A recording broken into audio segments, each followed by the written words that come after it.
Hello and welcome to tonight's stream. My name is Robert Hazeldine from Do A Drift Esports, and I'll hand you over now to our commentary team, Dak and Nick. Good evening, Rob. Good evening, everybody. Nice to have your company wherever you're tuning in all around the world on Facebook Live, on Twitch or YouTube as well.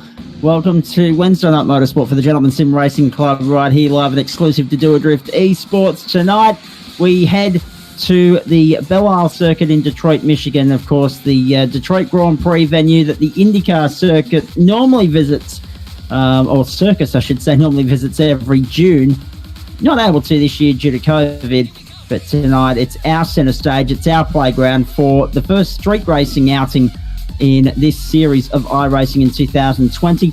It's the up-and-comers in the Pro Mazdas, followed by the GT4 and TCR cars, getting ready to rock and roll. Nick and Paul are with me as per usual. Adam Lavis is even here at the start of the broadcast as well.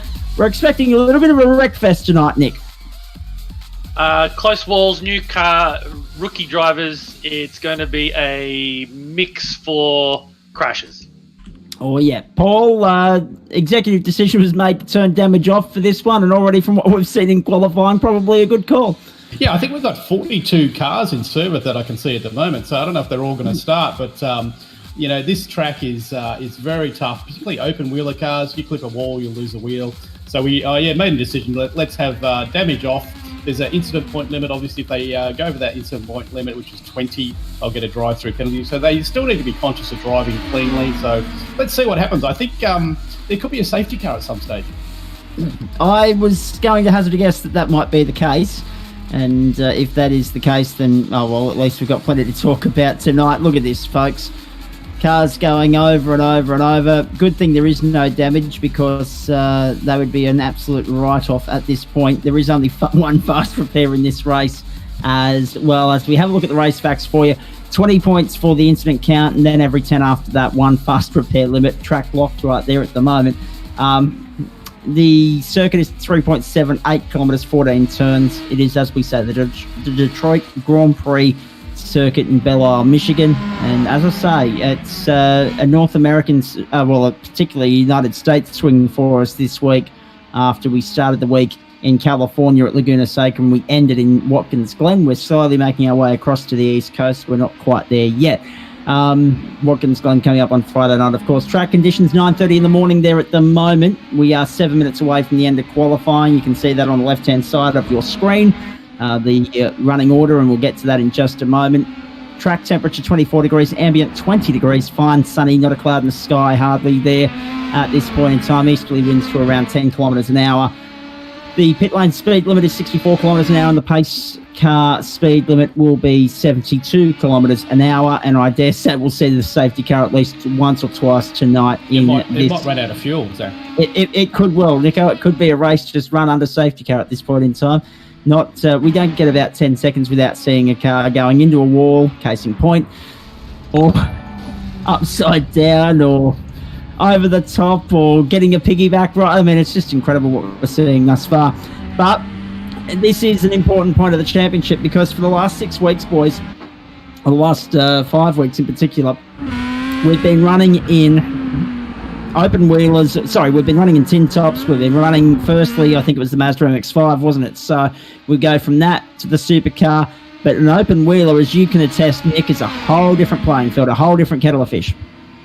Whole different kettle of fish. You got to trust the car will stick through the corner, especially with the wings. But also, this track is a street circuit, one of only a handful in iRacing, and it is bumpy as. You're likely to lose teeth and fillings. It's that bumpy around this track. So, to do that combination with a new car with a open wheeler around here, it's going to be like driving over judder bars for our Kiwi friends. To be totally open and honest here, when we get to the GT4 TCR outing as well, Nick, I dare say that there will be an element of risk attached to that as well. Because, again, as you said, we don't often run street circuits. It's the first time that we've brought you a street circuit here on Do A Drift Esports, with the exception of Bathurst, but that's more like a permanent road circuit as opposed to a street course. Still, the concrete barrier element remains very much prevalent. But I dare say that obviously yes, it's different open wheel at a tin top, but both races tonight are going to be equally as compelling, equally as interesting for that element of the walls are closer, there's a high percentage risk of safety cars and incident, and when you talk about GT4 TCR, the damage will be on. Correct. The walls are that close, but also it's in Michigan, and this particular area of Michigan gets a lot of snow, but then also really hot. So just before they scanned this, I think it was in the summertime, the track gets lumpier and bumpier because the track expands and moves. It's only going to get worse until they resurface it again. So I'm just glad iRacing got a scan of the track at a certain point. Well, this is exactly right. Looking forward to this race. As you can see, cars completing the qualifying session here at the moment. We'll have a look at the times for you in just a moment, folks. Championship standings first of all in the up-and-comers league. On top of the moment, Jackson Rayhana, 194 points. Tim Harris, 179.5, 160.5 for Warwick Sharp, and 157.5 for Michael Latter. Brett Selby-Wood rounds out the top 5 on 155. Then Jonathan Turner on 142. 133 for Rick Vincent. 128 for Josh Thomas. 118.5 for Tony DeRossi. And in 10th position on 115.5 is Reese Bolitho. Adam Lavis, you're the person that can digest and dissect the points table for us. What's the reason for the half points here? In round one, we had that heat season. Yep. So each heat was half points. Okay, gotcha. Thank you very much for that, and good evening to you as well, mate. Obviously, a different role for you on a Wednesday night. You enjoying race control? Yeah, it's a bit of a different experience. Good to sit back and have a watch, and it's always race for a change. It's always good. Paul, Nico, how long's the tape reel for you tonight? Because I dare say you might be going through this one for a while. Yeah, look, hopefully we can hand out penalties in race. So we'll jump out. Adam and I will jump out into the stewards' room after the start of all qualifying, and we'll just keep an eye on things, and we'll jump back in and report when we need to. Nick, Jackson Rayhana by how much tonight? He's already got 7 tenths on the pack in qualifying. I'm going to say Jackson Rayhana by 10 seconds. Easy. I'll take $10 of that. Don't worry. He'll start from at this stage. The way things are going, if things don't change, he'll start from pole position. Tim Harris alongside him, then Tony DeRossi and Nick Windsor. So a good showing there from Nick. Grant Gill, Warwick Sharp, Julian Muckey, then Matt Robinson, Dylan Gray, and Jason Brown making up the top 10 here. At this point in time, I can tell you, folks, that 32 cars have lodged a lap time in the 20-minute qualifying session, which is only 82 seconds away from concluding. And then we'll go racing for 40 minutes. Now, don't forget, on the back side of this, as we watch the cars continue to circulate around the back end of the circuit, turns 8, 9, 10, and 11, back around towards 12, 13, and 14, where the checkered flag will fly next time around. Don't forget GT4. Yes. Sorry, go on. Sorry, I'll go. I was going to say GT4 TCR to follow this race. So don't miss that, and that will be equally as interesting, because even though the damage is off for the open wheelers, they're showing us that crashes do happen, and they're very easily, as you can see on your screen right now, they're very easily to spot, I guess. And you can be minding your own business and get caught up in someone else's carnage. But obviously, for all the points that Nick was making there a short while ago, it's going to be equally as interesting tonight, that GT4 TCR race, from a Crash Canyon standpoint. Now, let's bring you in now, Nick. We won't have too much time here to go on board with Jackson Rayhana. I would have loved to have been able to do that. But as far as this circuit is concerned, 14 turns and one hell of a ride. Yeah, I was actually going to say, back on the qualifying thing, let's get some interaction happening on the Twitch stream, on the Facebook, and I believe YouTube now. Leave a comment, guys. Tell us who you think is going to be in the top 5. Throw some names down. Maybe we can also go and watch them as well. Rob can cut to them as well. Let's get some interaction. For sure. Now, apologies in advance, folks. You might see some names on the screen tonight that don't correlate to who's actually out there on the racetrack. Paul Nichols is throwing us under the bus yet again, as he did last week. So we'll find out exactly what that's all about a little bit later on. It all comes back to the ladies had a second hit out last night, Nico, and it seemed to go off without a hitch. Yeah, we had some problems with the first server. Actually, iRacing had a back-end problem with their server, so we had to start a new one. But we had, I think, 15 runners in the ladies' race last night, which was fantastic. And I did change the names. In the leagues, you can change the nicknames of the drivers, and I forgot to change them back during the day. And so we have a few names there that aren't actually the people driving, and during the course of the race, I'll try and update you. Thank you very much.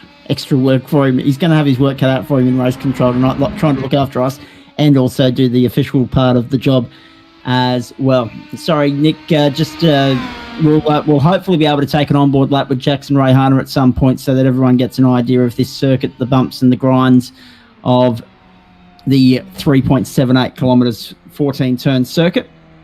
Now, AFL fans, Wednesday night action. If you're a Gold Coast fan, you're happy at the moment. You've got a 3-1 to 1-3 lead, a 10-point lead over Essendon at quarter time. Now, how soon into this race will we get a safety car, Nick? The last couple of times I've asked you this question, be it on a Monday night of the GT series, we've turned out to be wrong. But I dare say tonight our prayers might be answered here. Turn 5, lap 1. Turn 5, yes. Very specific. Turn 5, lap 1. Very, very specific indeed. All right. We'll wait and see if you're correct there. We'll say goodbye to Paul and Adam at this point in time because I believe they're going to jump into race control and do the official part of the job, boys. We'll touch base with you again at the back end of the evening. Will do. Have a good Beautiful. We'll do our best. It's going to be interesting here to see how this plays out. So, 40 minutes and first time past the post after 40 minutes is when the flag will fly. 1:25.7 the pole time for Jackson Rayhana, Tim Harris alongside him, then Tony De Rossi, Nick Windsor, then Grant Gill, Josh Thomas, Warwick Sharp and Julian Muckey take you back through to position number 8. Matt Robinson and Josh Four of the 5th row. Dylan Gray, Tim with the 6th row. Jason Brown, Rick Vincent the 7th row. Then Simon Francis, Josh Simpson, Brett Selby Wood and Baden McDonald to make up row 9. Then we go back to row 10. It's James Catchpole and Todd Heffernan. The rest of the order, I can tell you, we'll find out. Curtis Williams, thank you, Paul, right on cue, is in position number 21. Jonathan Turner in position number 22. Then Josh Millard in position number 23. The 51 is Connor Brown, showing us Shanae there in position number 24. Position number 25 is Braden McKay. 26 is Chris Budd. 27, Michael Ladder. 28, Ashley Phillip. Then Parry Anastakis. Christina Lim we'll find out who that is in just a moment for you, of course. Paul's in the middle of running through who's who for us. Corey Horder is there on row 16, I should say, alongside Chris Kisby. Then Joel Clark and Brad Stoiscu is there. Looks like a standing start. It looks like a standing start indeed, which adds another element of recipe for action for us. 17 rows of times lodged there in qualifying. Big field. And we've got another 2, 4, 6, 7 outside of that in the server, but I don't know if they're taking the start. I think they might have been in there as mentors early on for our up-and-comers. So it's round 6 of the series. It's the Detroit Grand Prix circuit in Belle Isle, Michigan. Revs rising now, getting set for a start. Let's go! Jackson Rayhana off the line, nicely running the Chip Ganassi livery there on your screen, and they sweep into turn 1. Now let's see if they can scramble through 1 and 2. A-OK. So far, it looks like they're doing a pretty smart job, but once they start to hit the bumps and spread out, we might have some trouble here. 3 and 4 wide down on the run toward turn 3. Excellent, impressive from everybody so far, but turn 3's a danger point as they come through now. Do they all get through and scramble through? Okay, yes they do, somewhat surprisingly given what we've seen so far tonight. Now we've got some trouble, but we're not.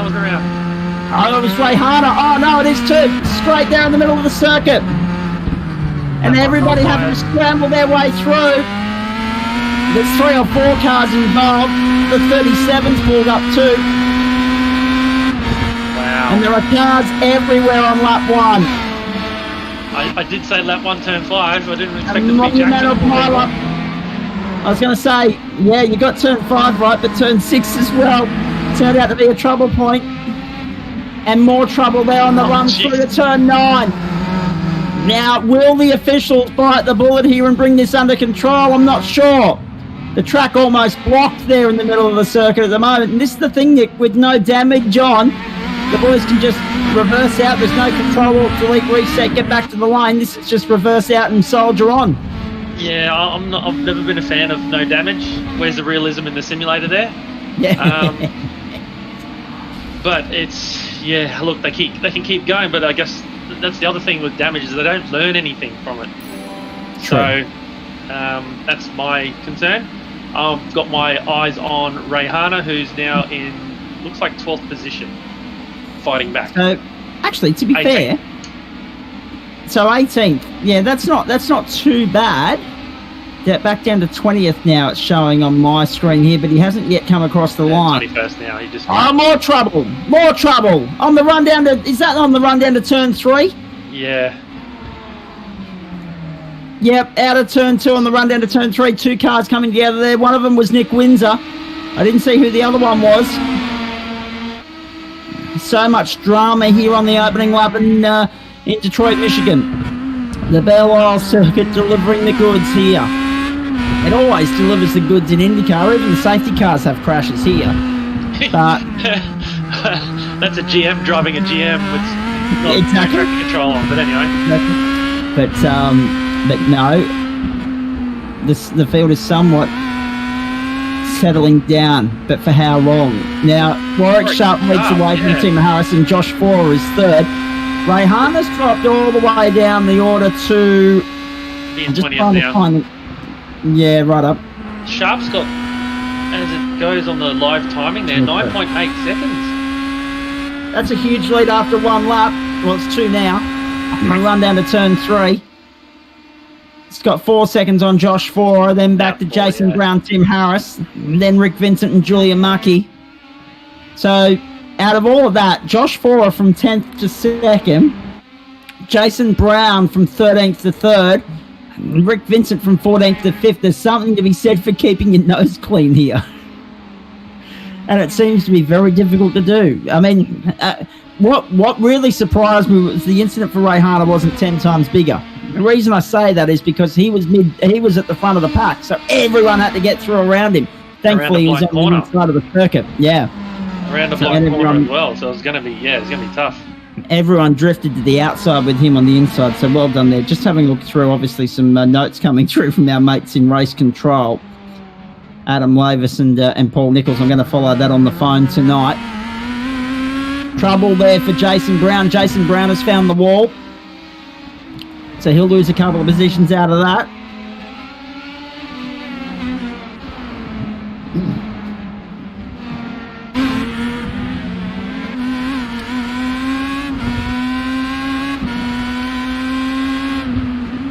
And we're almost at the 4-minute 30. Well, we've just passed the 4-minute 30 mark of this race with Warwick Sharp crossing the line. Josh Forer there second. Jason Brown third. Actually has been passed by Tim Harris. Side-by-side action here on the run down through 12 and 13 across the line through 14 and into turn 1. Oh, wide, but okay. Not for the car behind him. The 420 of Brett Selby Wood's gone upside down. Oh dear. That's probably the best summary. Oh dear. Well, yes. So we wait to see. We've been advised that there's a tech issue as to why this field hasn't been brought under control, but we're working on that. So I dare say at some point we will see the yellow flag. And that will bring the likes of... Oh, that might be it right there. Oh. Again, a case of a blind corner and cars getting cleaned up. Oh, geez. Whoever was in the wall, I didn't catch the number of the car in the wall, but it started to reverse out thinking it was in clear air, which it was, only for about a split second. Got cleaned up by 2 cars coming through the corner. Warwick Sharp leads from Josh Forer and Tim Harris. Margin 5.6 at the moment from Sharp to Forer. Jackson Rayhana has come back through to 17th position. 33 I would seconds. say he desperately needs the yellow flag to be thrown because otherwise he won't be able to fight his way back into this race, I wouldn't think. We all had him on with Sportsbet by the length of the straight. Excuse me. We all had him with Sportsbet by the length of the straight and then some. We all had the Do a house drift on. bet. Do a drift bet. Exactly, and then it hasn't happened. Now, the flagman just standing there looking aimlessly at what's going on. He's as bemused as we all are, I think. Oh, trouble on the run down to turn 3. That was Jason Brown getting involved in that. And it might have been Tony De Rossi into the side of him. In 147. They were not too far off one another on the racetrack. Todd Heffernan, actually, my apologies.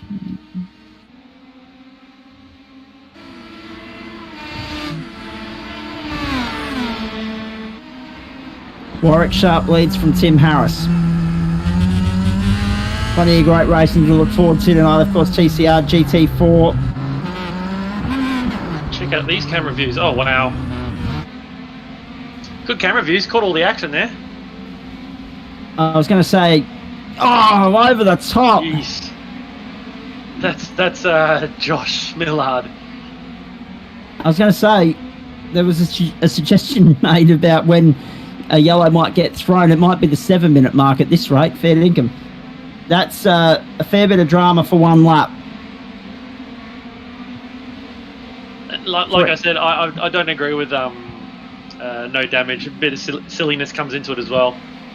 Well, see, this is the thing too, Nick. If we had damage, we'd have no cars three on cars left at the moment. Everyone's been caught up. Everyone's been caught up in something.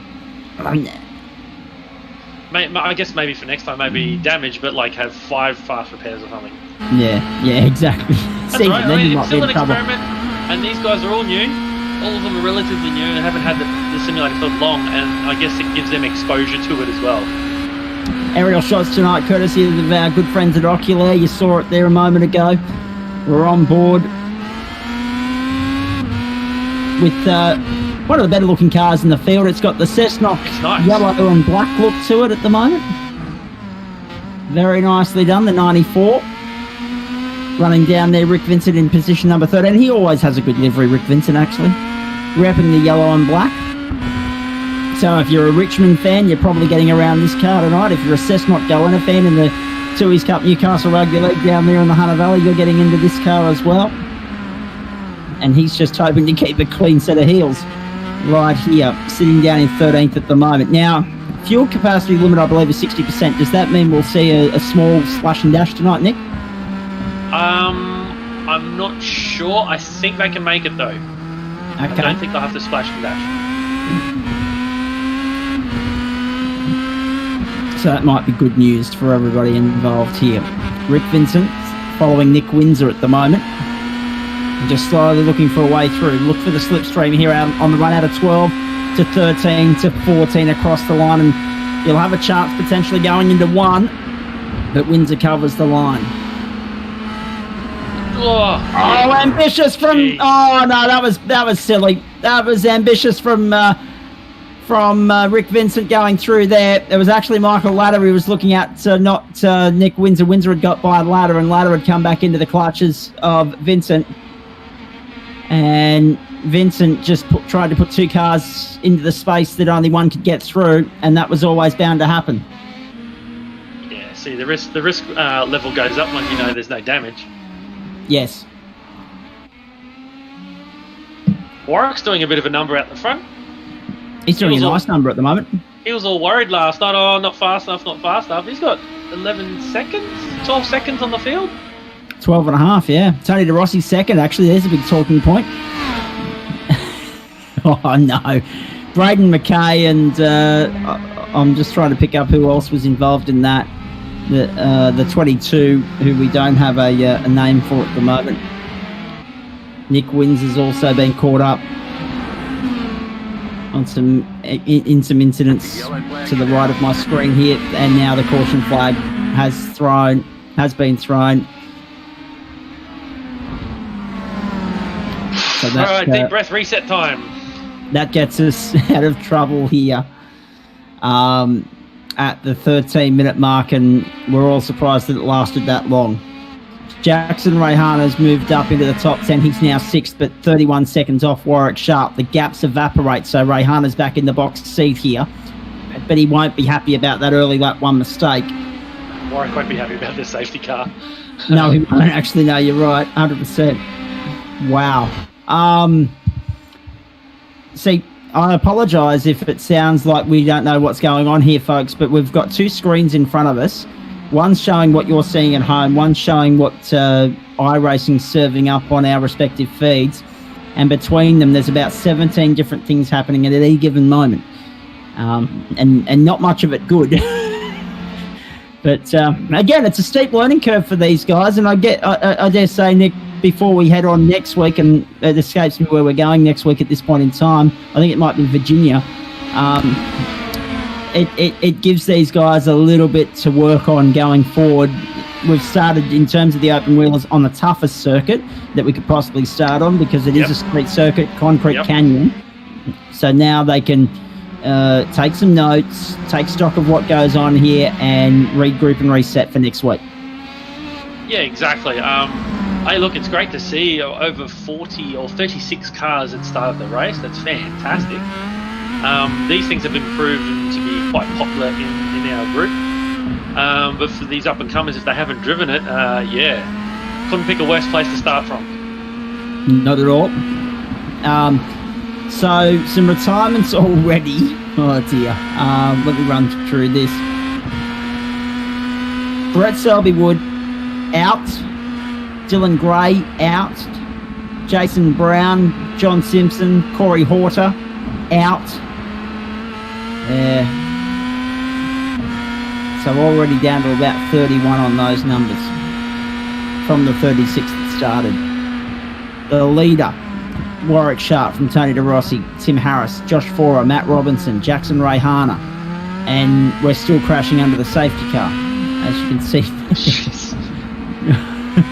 There's a couple of wave rounds happening as well. Yes. As they make their way through.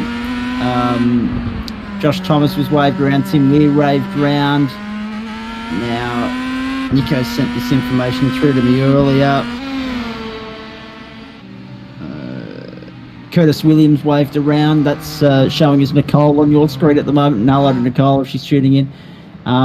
Ashley Phillip, Chris McHale, Marty Hughes, Josh Millard, Lim, Chris Kisby, all waved around. So that's in a bid to get the front runners to be at the pointy end of this field, give them the clear air when we get back underway. But the problem with safety cars, Nick, they breed more safety cars. Yeah, we'll see what happens. I mean, now they've had a bit of time to get their heads around and get the tyres, get the car warmed up. Hopefully they don't do a first lap spin any of them. And they're a bit more aware that, yes, these are blind corners. You now have booby traps if a car spins out. You got to call it out. Look at we have a relative screen that tells you the proximity of cars around. If that relative screen says that you're closing in on another car, slow down. So see who's going into pits there. Is that the Rossi? Now this is interesting. There's a few cars coming into the pit lane now. Maybe they are short on fuel. Maybe they are worried about what's going on. I'm interested to see why they're going into the pits. Maybe they short-filled it, because I know the red car fifth in shot there, he did a couple race simulations today, and he said that he could put 20-something... How many litres can you put in it? You can put about 34 litres in and still make it, and the tank goes right up to 43 litres. So okay. Maybe those guys have incorrect calculations or something. Just an update, Wednesday night AFL, of course, second quarter, and 3 goals apiece in the second term so far. And so Gold Coast still leading by 10 points at the moment. 6-1 place 4-3, 37-27 over Essendon at this point in time. I'll update you on the full-time score at the end of the broadcast. Not going green. Now, we're not going green because the caution flag has been thrown for a second time. So this could be... You know how you're talking about the pace car, like before we went on air, Nico was talking about the pace car potentially running out of fuel. It could well at this stage. It's just been thrown for a second time. I think it's just to let the guys that got waved around to catch back up to the end of the train. Yep. Because the safety car is pretty quick. It is a Porsche. This is right. against these little rotaries. So yeah, he's not doing too bad. Yeah, you can see on the map there. There's still cars coming around. So luckily, the race control guys have thrown that safety car. There's still even. Who's that? Number 36 or 37? 35? I can't read it. On the map there, they're still way behind. So he's still going around the fountain area. Yeah. So I think it was just a bunch them all back up again and cause another accident. I mean, make it a bit more interesting. So we're just over 15 minutes into the race, folks. And there's still a long way to go here in Detroit. Don't forget GT4 TCR coming up after this. It's a recipe for disaster, don't worry. And then, of course, we'll have our post-race show as well. Now, the talking point here, as far as I'm concerned, is Jackson Rayhana. What can he do now that now that he's getting a second crack at this? Now that the tyres are a little bit warm, he's restarting in 5th place. Be patient. Yeah. It's one of those tracks, especially with new blokes, just let them fall off the road. Eventually, they'll fall off. So, he is young, so he might just keep pushing. But to me, I guess I've done it for a long time. Just back off a little bit. Just put enough pressure on the guys in front for them to look in their mirror and fall off the road. That's all you need, and you just make up positions that way. For sure. Now, Scott Dixon helmet on the Scott Dixon car. How good does the delivery look, by the way? We always love a Target Chip Ganassi car. It's looking the goods right here. At least Target's going good somewhere in the world. And he's got targets on him too, so who knows? Well, he does, yeah. And he's no doubt looking forward to having a chat to us post-race as well. And he's got a target there when he gets in there too. So, Warwick Sharp, Tim Harris, Josh Cora. I was just going to say, keep an eye on Grant Gill. He did really well in the practice session last night as well. Rayhana's moved up into 4th place, then Todd Heffernan, and then Grant Gill. Going back to that incident that we saw, we're on board with Rick Vincent. I said it was a silly move at the time, and let's face it, I'm not going to go back on that remark. But you can understand his enthusiasm and the fact that there's a crash behind the safety car, folks. Have a look at this. There's a car going upside down on the run between turn 2 and 3. So if you want the definition of silly, it's just been redefined. Seriously. Just looking down the field, Joshua Thomas and Tony De Rossi have rejoined in 22nd and 23rd. So I really look forward to asking. Yeah, exactly why they pitted. So no, not why they pitted, but why Nico insisted on exactly 0% damage. Like, I mean, if we could have gone minor or half or something like that, maybe incidents behind the safety car won't happen. Oh dear, that's a shocker. Now, it's a learning series. They've got to learn somehow. So, exactly.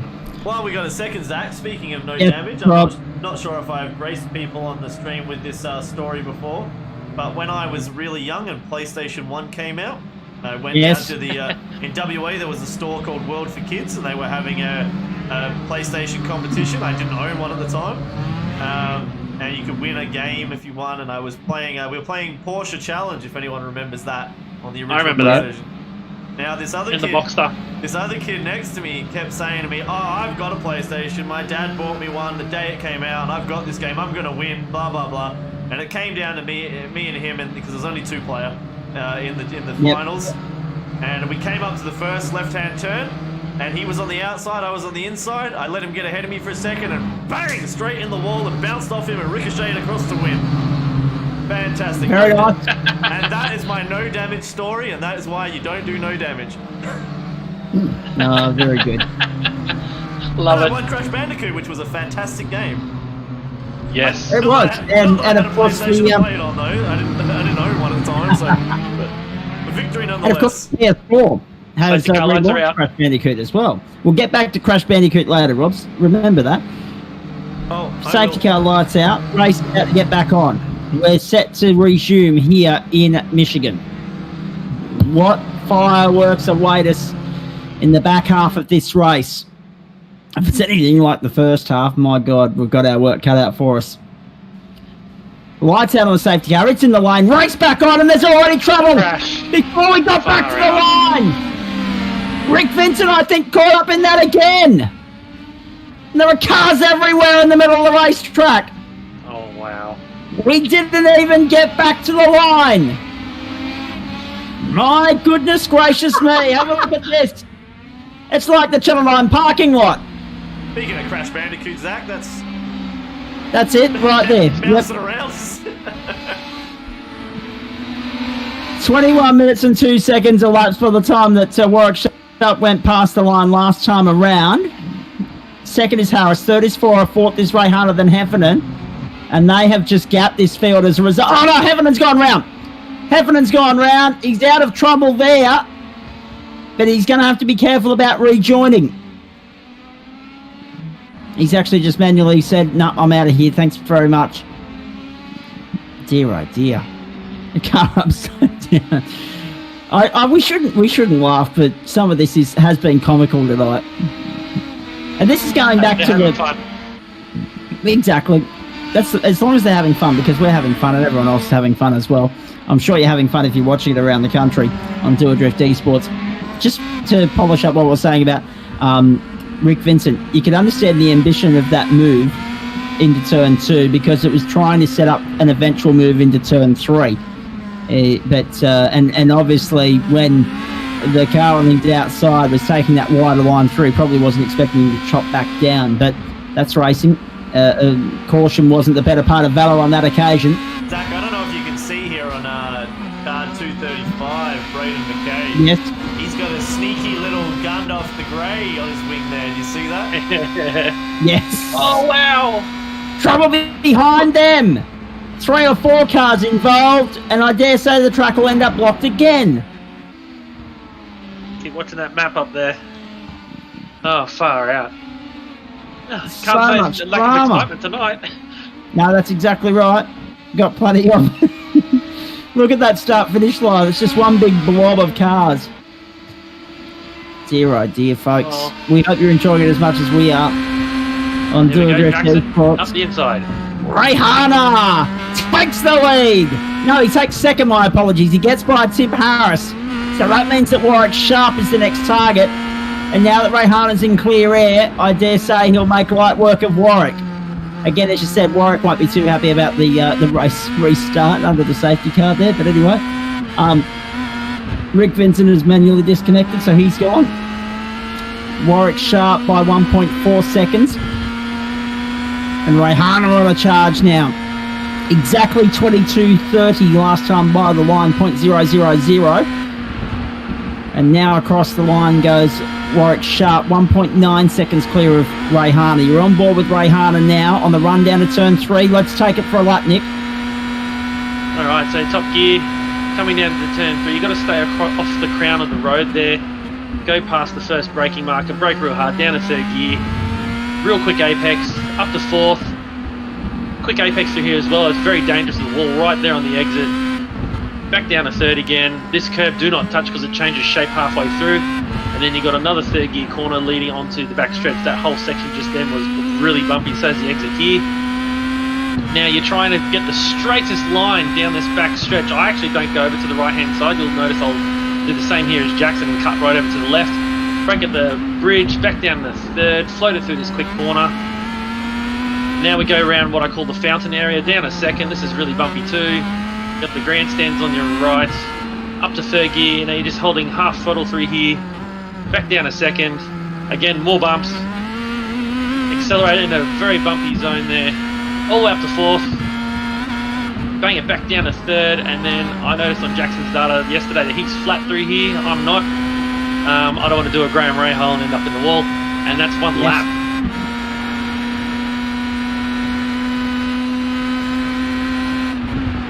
Another lap of the Belle Isle Grand Prix circuit, Detroit, Michigan for you. Rayhana right on the tail of Warwick Sharp. Now that they come out of turn 2 on the run down to turn 3. Watch Rayhana. Will he go to the inside? He's trying to stay in the draft and get the slipstream, get the run. Now he goes down the inside. Jackson Rayhana back to the lead here on the inside of Warwick Sharp, and the job is done. Sharp will look to fight back on the inside and can't do that. And now Rayhana is released. Finally, at long last, The man that was expected to win by the length of the straight and then some tonight has found his way back to the front after an uncharacteristic mistake on the opening lap. Very nicely done.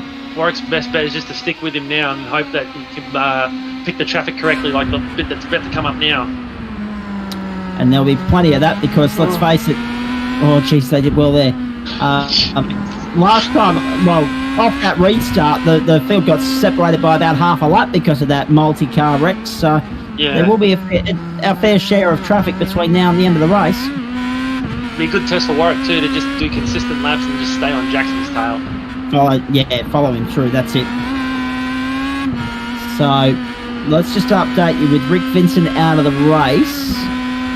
He was down in position number 31. So we've lost only 6 cars in all of that, which is extraordinary. Had it been the damage night, we would have lost a hell of a lot more. But there've been like 2 cars finishing. Well, maybe not even that, because even the car that we expected to win the race has been caught up in drama. So it's Warwick Sharp trying to chase Jackson Rayhana through and follow him, stay with him. By no means a disgrace. By no means disgraced tonight. This has been a very fine performance from Warwick Sharp, and he'll be a little bit disappointed that Rayhana's got back through, but he'll take a lot of confidence out of this result going forward. Yeah, I'm just noticing, other than Tony De Rossi, it looks like the top 5 has re-merged back towards the top 5-6 positions there. Which is really good to see. Baden McDonald, an interesting talking point as well, 18th up to 6th. And Ash Phillip from 28th to 10th, having a look at the leaderboard here. So next one down. Movers.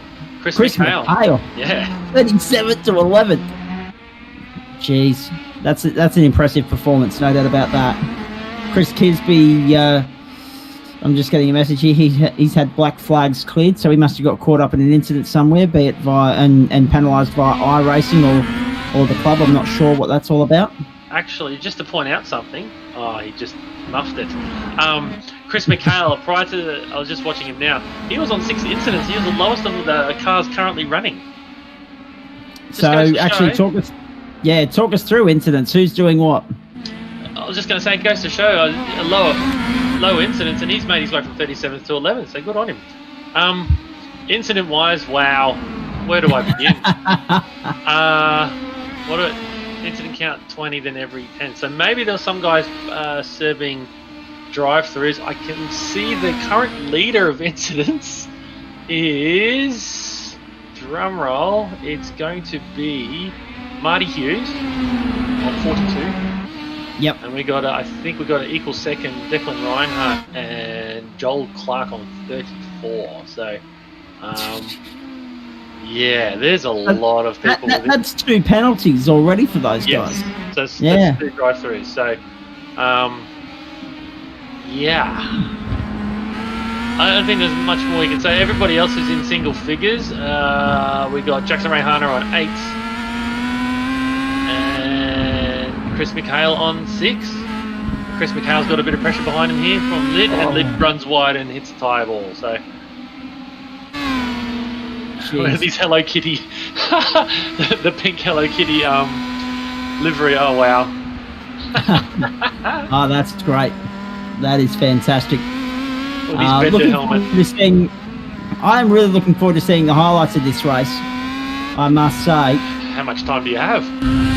We don't have enough between this race finishing and the next one starting, but we'll do our best to have a look. Look at that Bender helmet. That is a fantastic. That's terrific. It looks like someone's just slapped a cardboard box on him with the cutouts.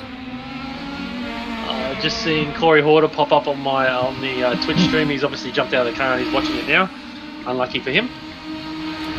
He's not the only one that's unlucky tonight. Now, someone's dived into the lane. Millard. Yeah. Josh Millard. So another one in the lane. I think he's got his penalty points. Yeah, he's on 32. Yeah. So he's got his second drive-through of the night. So there's going to be a few of them happening between now and the end of the race, folks. Stay with us for that. 29 3/4 minutes gone in this race. That was the last time by the line. Rayhana leads by 3.7 seconds over Sharp, and Grant Gill is third. Nick Windsor and then Baden McDonald making up the top 5 here. Grant Gill, he's been up and down like a bloody yo-yo. Yes, exactly. But bit hard to... I don't know how you feel about it, Nick, but from my standpoint, a bit hard to settle into a rhythm with this race because everywhere you look, there's something going on. There's been crashes, there's been changing orders, there's been safety cars, there's been, it just feels as though we're watching an episode of Destruction Derby with no damage. So, I guess from their perspective, it's been educational. Well, it's been education for us as well, yeah. Now know what it's like to be behind a safety car, or concertina effect. They now know how to do a restart behind a safety car. They now know what a street circuit's like. They now know what a open wheeler on a street circuit is like. They also know how not to restart under a safety car as well. They've learnt both ways. The top half of the field were okay. The back half of the field, not so. Car in the wall. Another one. That seems to be one of our more commonly used phrases tonight. Jackson Rayhana, Warwick Sharp, Grant Gill, Nick Windsor, then Baden McDonald. You mentioned the bumps of the circuit. There's also a little bit of undulation here as well to take into consideration. Yeah, a little bit up and down. That nasty rise at turn 2 that's caught many people out, including the GM of General Motors last year. Yes. And if we wind the clock back even further, 20 years before that, one Cristiano D'Amata got sideways on there and completely made a canoe out of his car. Yep. It's a nasty bump, and unfortunately it actually says Penske Truck Rental, so sometimes I get target fixation and actually get right up against it, so I'm hoping not to lose any mirrors in the GT4 that are in there. Actually, that's a talking point. Mirrors are likely to be sitting as spectators by some point later in the evening in our GT4 TCR race. We'll get to that when we get to that race very shortly after this one. Of course, there is the quickest 20-minute turnaround between finishing this race and starting the next one, so stick with us for that, folks. It's 10:14 track time at the moment. It's 8:18 Eastern time as you join us on a Wednesday night motorsport for Georgia FD Sports and the Gentleman Sim Racing Club, courtesy, of course, of Oculair with the aerial shots, and of course our great partners at Central Coast Subaru and LJ Hooker Gaindar. And trusty May 15 conditions in Detroit, Michigan for this race. And that's the thing, street circuits aren't, as you say, commonplace in iRacing, but they are working on Long Beach, I understand. They already have it in there, it's just not complete, but you can still use the track surface. They just have a lot of dots floating around for buildings and palm trees. Yeah. And I'm just trying to think, there's probably a few other street circuits they'd like to have a crack at, but whether they can actually get access to them is the other thing. Yeah. Also, talking to the right people, getting the funding for it. I did hear to scan a circuit costs around $100,000 to do, with all the infrastructure and all that kind of thing. I mean, they only just recently did North Wilkesboro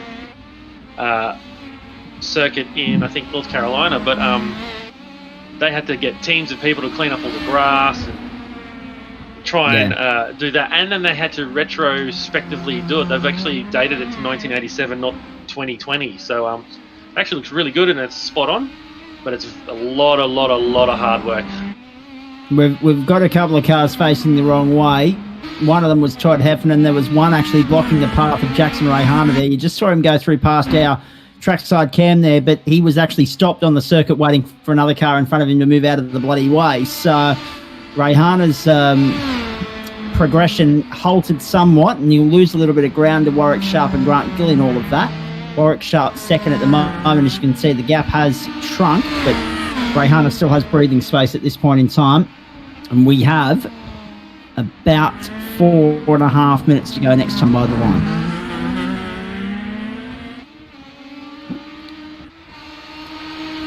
Non-stop action. Exactly. Is it Virginia next week that we head off to for the up-and-comers? That's for some reason sitting in my memory bank for our next stop. So, of course, Friday night at Watkins Glen, Monday night at Sparba Motorsports Park. And we're looking forward to both of them for you, ladies and gentlemen.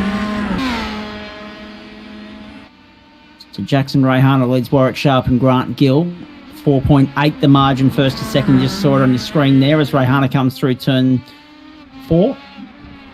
Or 3, I should say.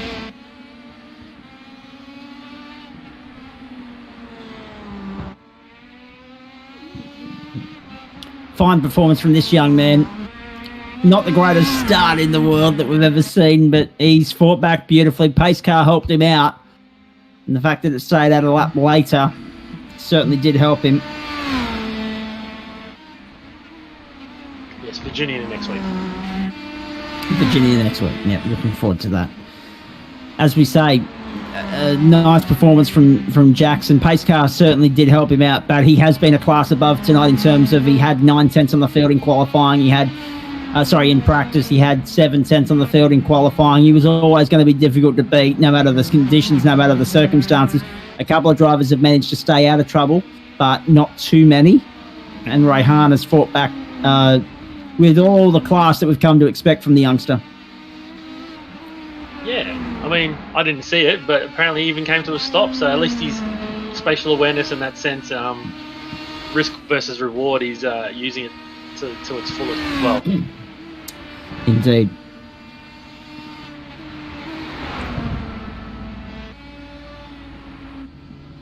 Reminder, of course, Friday night is Watkins Glen. More cars in the lane at the moment. Quite a few actually sitting passenger in the pit lane, either driving through and serving penalties or just sitting and holding.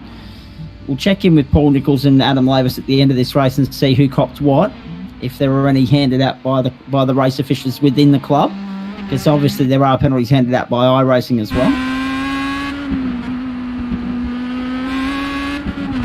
So Rayhana leads by 7.1 to Sharp.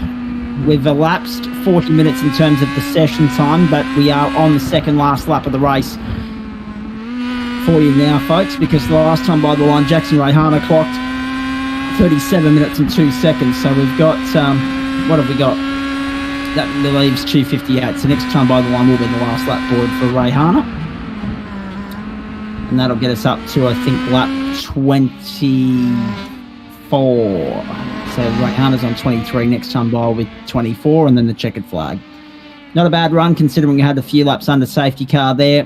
Grant Gill, a nice performance. Nick in third spot there, 5 seconds behind Warwick Sharp and 6 seconds ahead of Nick Windsor. And Nick Windsor in the top 5 as well is a good talking point too. In fact, a few storylines here. Yeah, well, I can rename people's names. I put Yo-Yo as Grant's middle name. He's just been up and down the field. In the crashes, I saw him flip at one stage, or at least get airborne, and then all of a sudden he's popped up back in the third. So bloody good drive. For sure. Good evening. I believe Chris Whitaker's tuning in tonight as well, so good evening to him.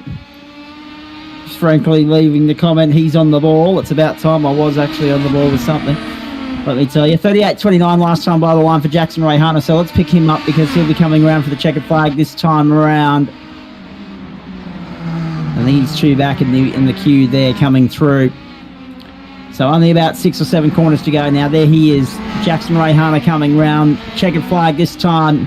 And this will be 3 wins in as many weeks for Jackson Rayhana, 2 in the V8 and now 1 in the open wheeler. He was looking forward to the Pro Mazda right from the start. When we pointed out that they'd be racing this car at some point, he was really looking forward to getting behind the wheel and tearing it up.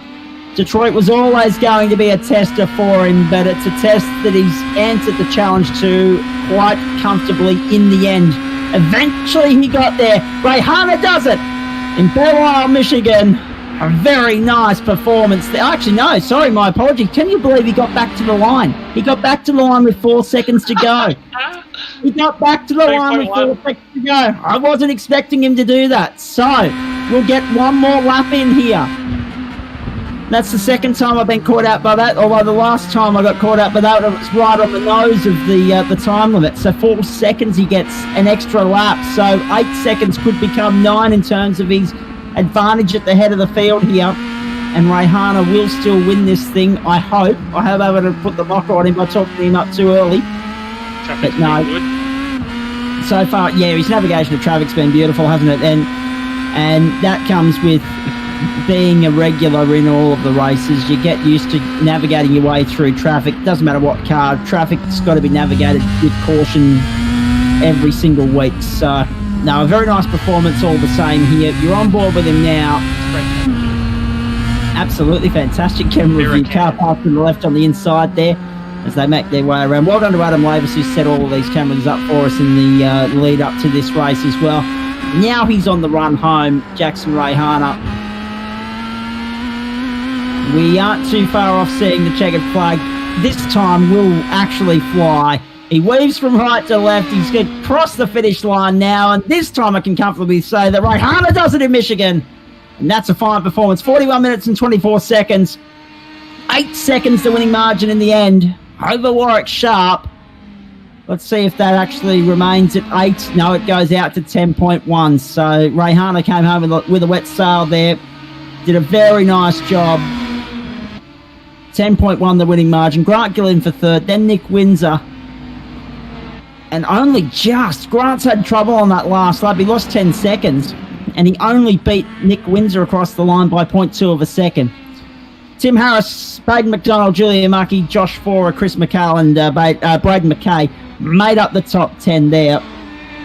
Superb stuff. Great racing. As I said, right from the get-go, Rayhana was looking forward to Belle Isle. He was looking forward to Michigan. He was looking forward to the open wheelers. I was watching the chit-chat across the course of the week. He knew it was going to be a challenge here. He'd been trying to help other people out, offering little bits of advice and tips along the way. The chat thread's been full of it here in Discord. Goes to show that the bloke wants to see everyone improve as well as himself. His camaraderie is to be commended as well, Nick, not just his driving. Well, that's it. Improve the breed, then you got tougher competition, which makes it harder to win, but also more rewarding. And we've got Adam Lavis and Paul Nichols in the chat room with us now. That was chaotic, to say the least, boys. Yeah, I'd say that I had some PC issues at the start of the race. I heard that.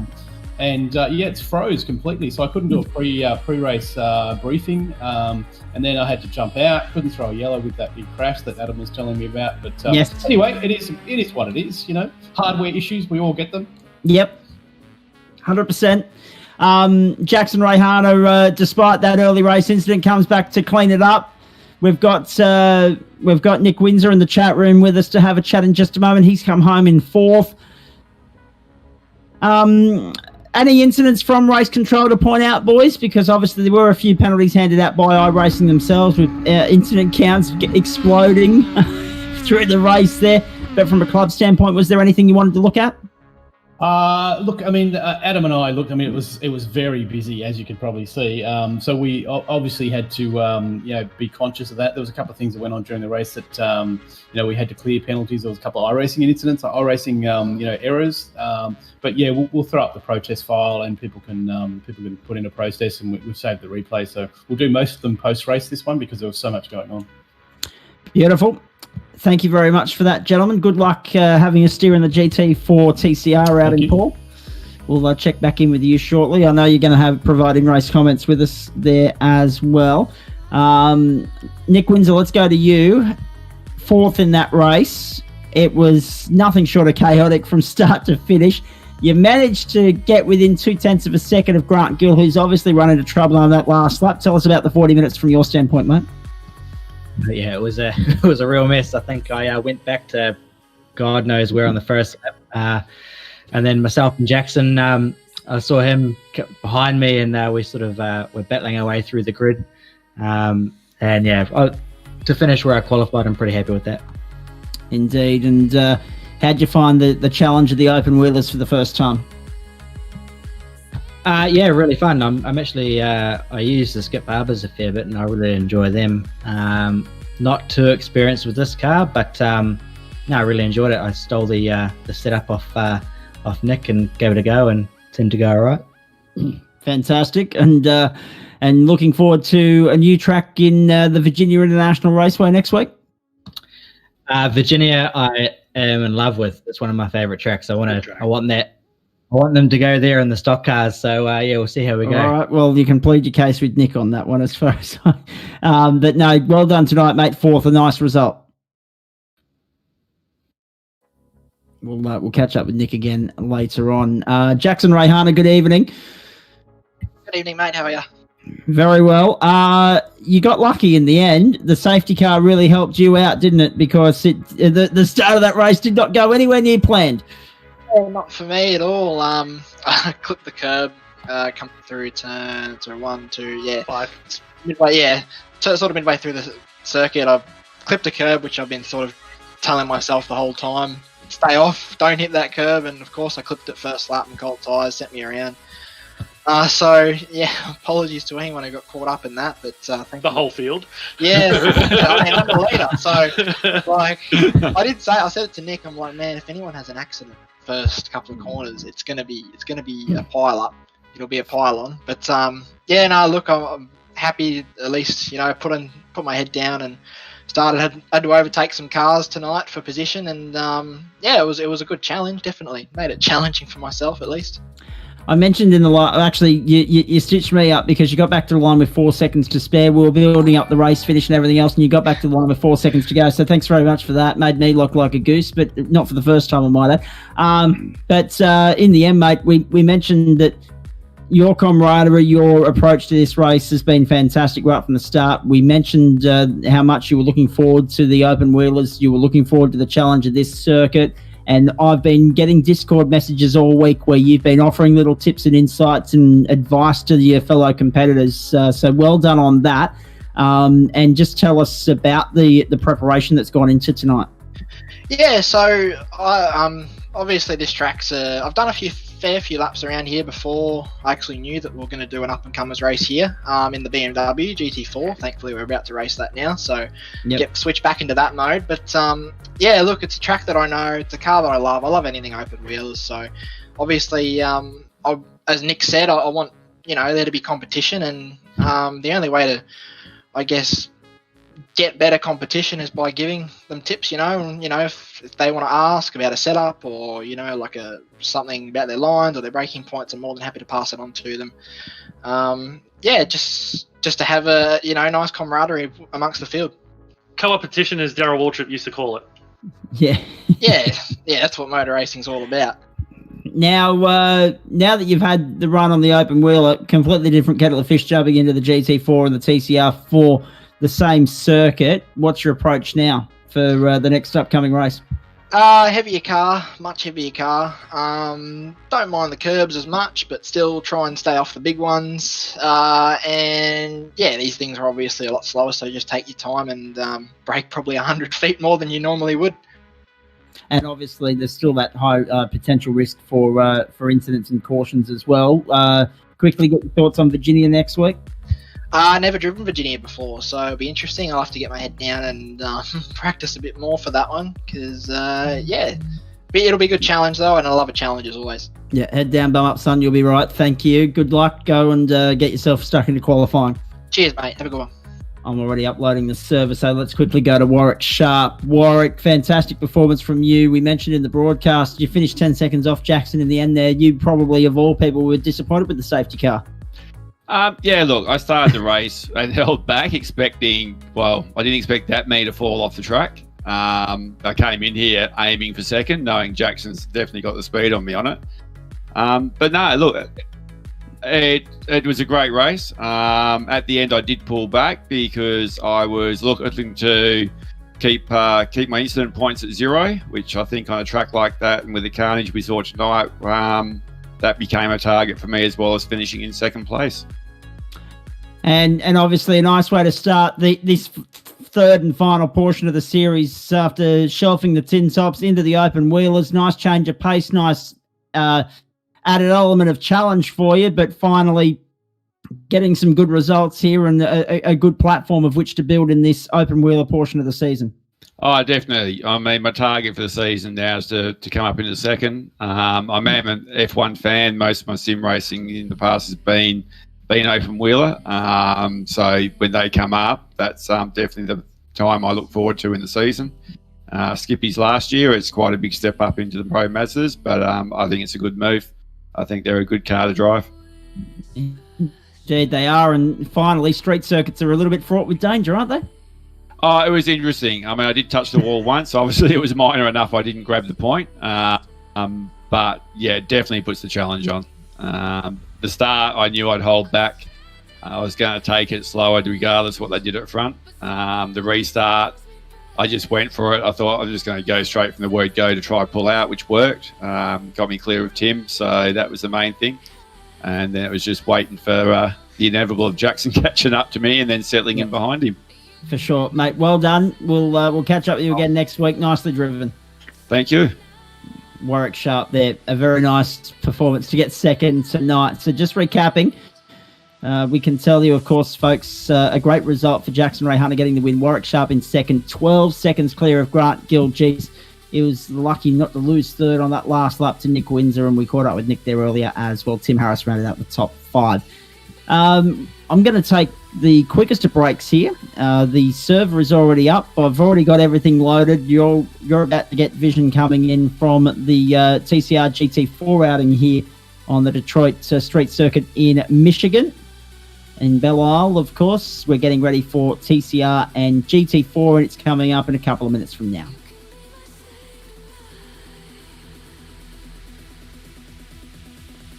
Yeah, they're a bit...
And welcome back, everybody. We are now back with the TCR GT4 Series Round 6 for tonight. I'll hand you back over to Zach.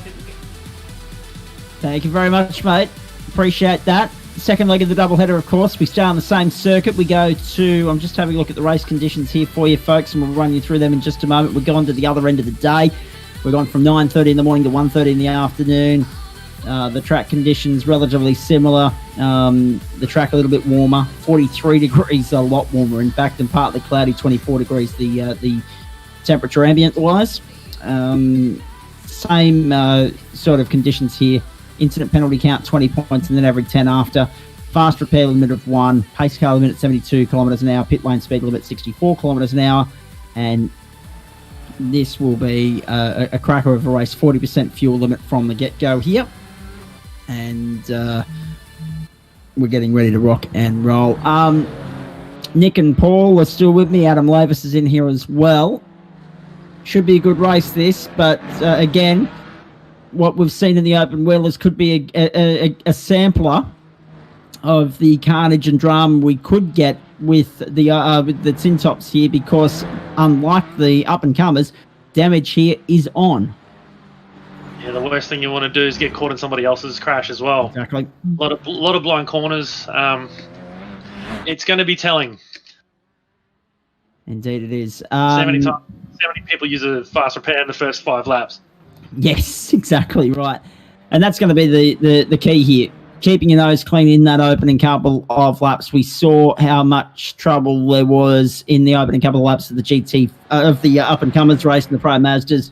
So a smaller field slightly here, but still a field that will be very well aware of the fact that the race isn't going to be won in the first corner. It's not going to be won in the second corner or even the first couple of laps. And as you can see there, once you get that bump coming out of turn 2, it's very easy to find the wall on the inside on the run down to turn 3. 3.78 kilometres this circuit. Ben Snell, the fastest lap of the qualifying session thus far. Just having a look down through the order here. No hammer time tonight. No Michael Hammond. So it's the Ben Snell Luke Turner battle without Michael Hammond. Michael Wilson, Paul Wood, David Riddell, and then Nick, 6th fastest. So you're having a real proper crack tonight, Nick. I don't want to be at the back. That's fair. No burning from the stern here. I know we're burning from the stern, but that's not the intent. That's it. 269. The Cook entry is sitting there in position number 7. Chris Polly, Jackson Ray Harner, and trucker Joe Baldwin sitting rounding out the top 10. Grant Gill, Curtis Porter, Andrew Hayes, Josh Maynard, Jared Daly, Parry Anastakis, James Catchpole, Josh Thomas, Michael Hisco, and Declan Reinhardt take us through to 20th position, and they are the last of the qualifiers thus far. Nick Windsor, Curtis Williams, Chris Stark, then Paul Nichols, then Warwick Sharp, Dylan Gray, Josh Millard, Adam Lavis, and Glenn Postlethwaite, all in the server. How many take the grid remains to be seen. Are you... no, actually, Paul's not available to have a chat to, so I assume that he will be gearing up to go racing tonight, but it will be a burn from the stern scenario. Hello. Yeah, sorry. I was just, I was trying to extend a qualifying lap, but hit the wall twice, so that's all good. Beautiful.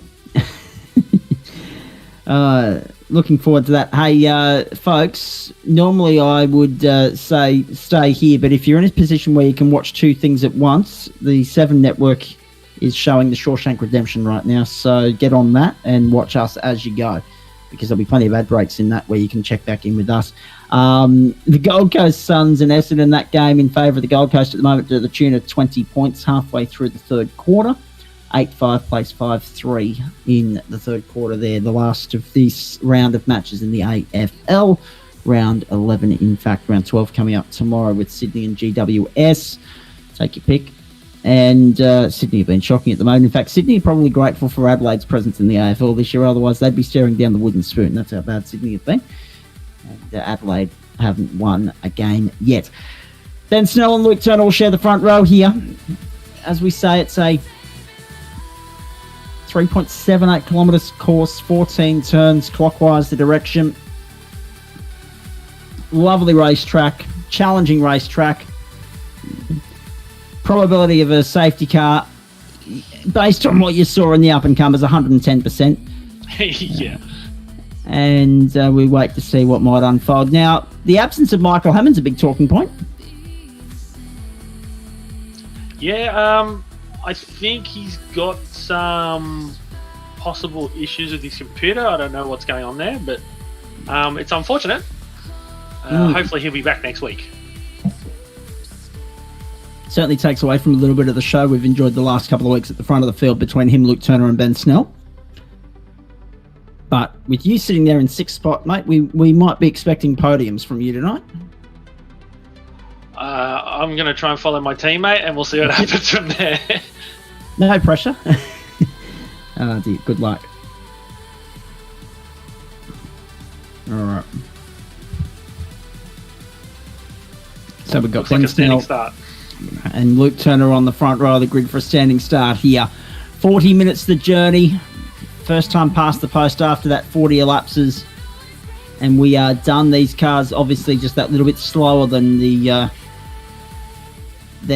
Pro Mazdas that we had on screen a short while ago.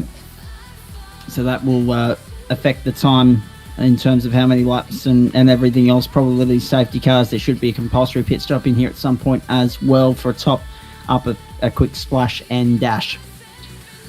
So 1:30 in the afternoon track time. May 15, that famous date again in iRacing land. 8:44 local time here on Dual Drift Esports on the east coast of Australia as we get set to go. Ben Snell, Luke Turner. Interesting to point out, we didn't talk to him about this, but it's 3 wins in a row for Jackson Rayhunter, of course, Road America, Catalunya, and now, of course, Detroit. Let's see what Ben Snell can do. From pole position, can he convert in the way Rayhunter did? Let's go in Michigan!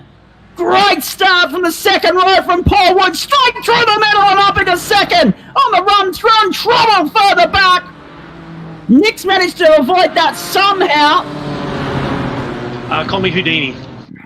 But this time round, there's more trouble. There's 3 and 4 wide, maybe 5 wide heading down the hill between turn 2 and turn 3, and they've somehow kept it off the wall. But the trouble point comes at turn 3 now. Magnificent start. Chris Polly caught up in something there, but managed to avoid all the trouble. The 7 of David Riddell was right in the thick of it, but he too gets through relatively unscathed. Now we're on board with a Porsche. Now Riddell's been treated like a pinata. 3 cars in the wall. Further back, I know we're looking at Nick at the moment, but there is trouble further back. David Riddell has been battered from pillar to post. You're right on board with him now. There's the ocular aerial shot. I don't know if we can get we'll have to have a look at a replay of that after the race, but yeah, it was only a matter of time. There were too many cars trying to fit into one corner at the same time. Too much congestion. It was always bound to end in trouble.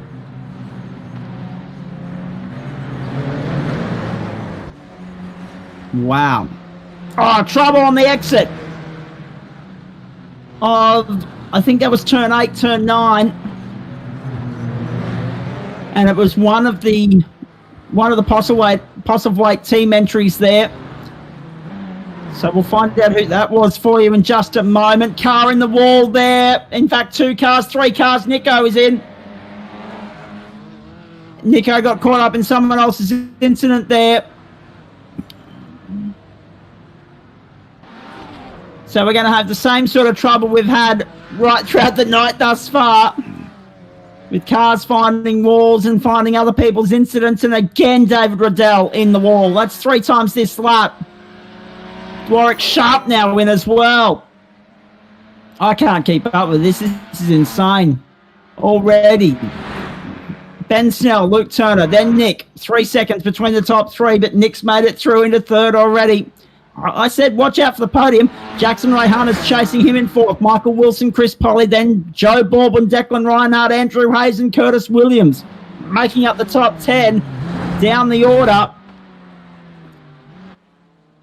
Glenn Postlethwaite, a non-starter. Chris Stark, the last of the running cars, has yet to come back across the line. So too Jared Daly. Josh Thomas in 23rd position. 58 seconds off our leader already. We're right on board with Paul Nichols, the 001. He's following the 22 of James Catchpole, who I think was the car we were trying to work out there a moment ago that hit the wall on the previous lap. So it's a TCR battle here. The 2 Audis. Oh, no. And we were on board for that too. Catchpole's been served up.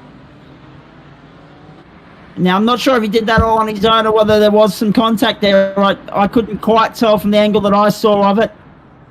But Catchpole in the wall and Nico goes through. And Nico presses on. He's looking... I was going to say he's looking to redress, but that's not actually the case at this point in time. I don't think it's an incident that you can redress. There's going to be a few cars ending up in the wrecking yard after this, I think. For sure. Forget about the fast repair. I think they might just be heading straight for the tip. Nick, you've got to be happy with your start. I got an all right start, and I can't remember who was beside me on the grid, but they went for it, and then they started squeezing me towards the pit wall. I'm like, uh-oh. So I backed out of it. Lo and behold, turn. Nearly hit the wall then. Yeah, backed out of it and yeah, got through by the skin of my teeth. And then as I cut through to the apex, I just noticed Grant Gill beside me. So it was a really close call there. And then at the end of exit of turn 3, my teammate had spun. Yep. Yeah, we've seen a couple of your teammates in trouble already. Ben Snell, Luke Turner, 0.6 of a second separates them. You're right on board with Turner at the moment. There's Snell ahead of him. The car in 9th position, Andrew Hayes, finding the outside of turn 7 once more. On the right-hand side of my viewing panel here in the commentary box. But we continue to watch Luke Turner.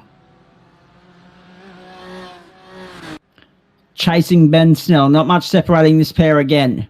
Jackson Rayhana closing in on Nick. Yeah, he closed in because I was talking to you guys. Fair enough. So he's got his work cut out for him at the moment, as Nick will try and get back to him when he's in a little bit clearer air. Because we'd love Nick to take us for a hot lap, but we're not going to put that pressure on him at this point in time, with Jackson bearing him down. Ben Snell, Luke Turner, Nick, then Jackson, then Michael Wilson rounding out the top 5 at this point in time. So he's following Rayhana through.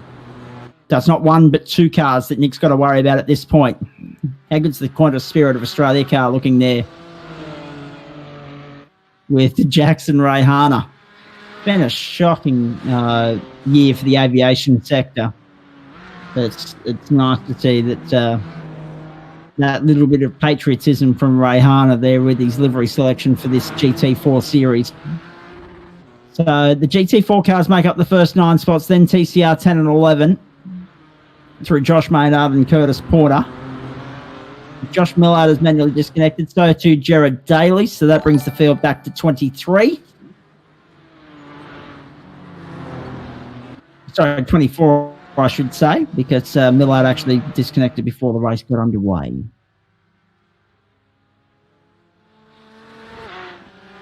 Wow. I don't really know where to start when trying to sum tonight up. It's just been madness. But Action. These guys are slowly but surely bringing the tempo back down to its usual level. Looking out of the rear of Nick's Porsche now, looking back at Jackson Rayhana. Just what have we got? 0.7 of a second separating the pair at this point. Sneller, Vision, and Turner have been going side by side the last couple of corners. Get back to that in a moment. In fact, our director might have to have a look at that. The race leader, Ben Snell and Luke Turner. We'll pick them up. There they are. Have a look at that. 2-3 car lengths max separating them right here. Ben Snell and Luke Turner. Turner desperately trying to find a way through. Hopefully he'll show a little bit more discretion here than what was shown at the up-and-comers race earlier with making those overtaking opportunities. Because as we saw on a couple of occasions, we saw drivers going for gaps that were there but disappeared very quickly. And I don't think there'll be any such problems here. These two have raced fairly cleanly and fairly evenly the last couple of weeks. Snell has had the upper hand, and so has Michael Hammond, but Turner has by no means been disgraced as they come back around again. Across the start-finish line, another lap in the books. That gets us up to 8 minutes and 20 seconds. The leaders start lap 6 now. So Snell, Turner, then Nick, then Rayhana. Wilson, Pollock, Baldwin, Ryan Hart, Hayes, and Porter making up the top 10 here.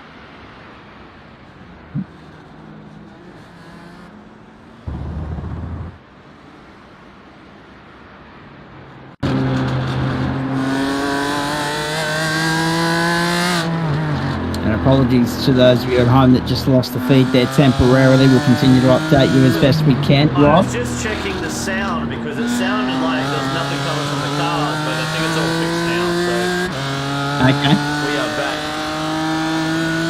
No worries. Ben Snell, Luke Turner, and then Nick. So the top two have gapped the rest of the pack by 6 seconds, but Nick's about to be under tremendous pressure, because Rayhana's on his tail by only 0.4 of a second there, the margin at the moment in favour of Nick. Then Michael Wilson, then Chris Polly, Trucker Joe Baldwin, then Declan Reinhardt. They make up the top 8. Riding on board with Luke Turner now.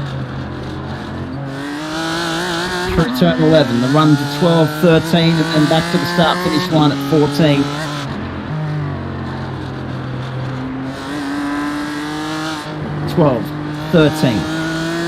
There's the exit to pit lane on the right-hand side. There's the kick through 14 that brings you back across the start-finish line. The one thing that amazes me when I look at these North American circuits is and it's prevalent when you look at something like Road Atlanta. The start-finish line is so close to the last corner reminds me almost of the Sochi street circuit, the Russian Grand Prix venue. If you know what I mean. You come out of that last corner and no sooner do you get on the accelerator, the lap's done. So it's something about the, it doesn't make it easy when you're looking at photo finishes and that sort of stuff. You're trying to get a run. But everyone's in the same boat, I guess. Ben Snell, Luke Turner, then Nick. Nick's still holding off Jackson Rayhana at the moment, doing a nice job. Is this a circuit that you like racing on, Nick? Love it. I've only ever really raced open wheels, so Pro Mazdas and Indy cars around here. Yep.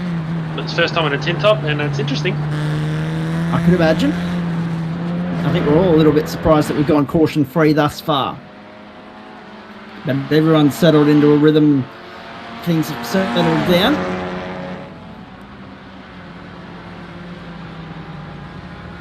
Just to update you two folks, looking further down the order, Nico's sitting down there in 14th position at the moment after getting caught up in those earlier incidents. 22 cars still on the lead lap. James Catchpole lap down, so too Josh Thomas. And as we said earlier, Jared Daly out of the race. Dylan Gray, Glenn Postlethwaite, Josh Millard, non-starters. Ben Snell, Luke Turner, 1 and 2. You're riding with... Just having a look, that's an Audi sporting Hyundai livery. That's the entry of Cook there in the 269 in position number 13. It threw me for a moment because I'm like, hang on, there's no Hyundais in this race. What's going on here? But no, it's one of the TCR entries of Cook. In fact, the leading TCR entry is Cook at the moment by 8 seconds over Paul Nichols, then Warwick Sharp and Pariana Starkers. It's very different TCR when you don't see the likes of Daniel Ackland and Glenn Postlethwaite there.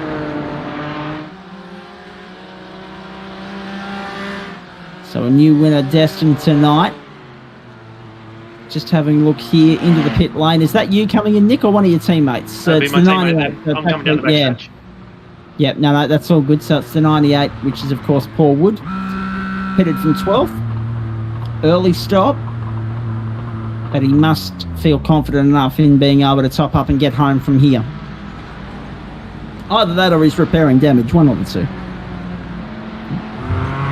Could be setting a penalty. That's true too. He's gone straight in and straight back out again, so it might be the latter, you're right. Might be a drive-through, yeah. I didn't notice him come to a stop, so... And if he did, it was only very, very quickly, so... I would hazard a guess that it might be a penalty early on.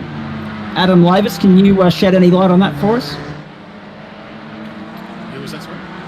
Paul Wood just coming into the lane there. Was there a penalty or something of the like? Nothing on my end. Nothing on your end? Okay. We'll keep an eye on that then. We're only 8 laps in. Far out. Hey. So Feels the like a lot three... more. Well, that's exactly right. And that's the 386 of Josh Thomas. I just saw facing the wrong way as well. So, long way to go here in Michigan. Sincerely hope you're enjoying our coverage of the Wednesday night motorsport doubleheader for Georgia Drift Esports on the Gentleman Sim Racing Club. Or for the Gentleman Sim Racing Club on Georgia Drift Esports. No matter which way you put it, folks, it works. Sponsored by LJ Hooker Gaindale, Central Coast Subaru, and Oculand. Back on Friday night, we head to... So we kind of skip...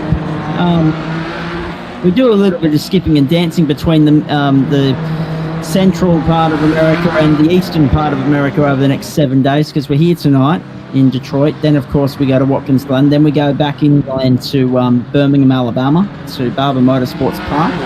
Then to Virginia. We don't go back to the West Coast for a while, but the east and central part of the country, in terms of time zones, getting a good workout over the next 7 days on iRacing for the Gentleman Sim Racing Club. Don't forget, of course, once we finish next Monday's GT race is the last American round of the season. From there, we go to Europe, Asia, and Australia to wrap things up. Can you believe we're already talking about the end of another GT series? It's come around quick. And then within the next month, we'll have the calendar being released and teased for the final calendar of the season, the final season within the season, if you like. Series 3 for all of our favourite categories, which we'll be bringing you here on the Gentleman Sim Racing Club. Ben Snell, Luke Turner in front of the field, 0.39 of a second. That's the battle we're watching. Nothing in this, and they're coming up on some lap traffic. Lap traffic moving out of the road, doing the right thing. Curtis Porter.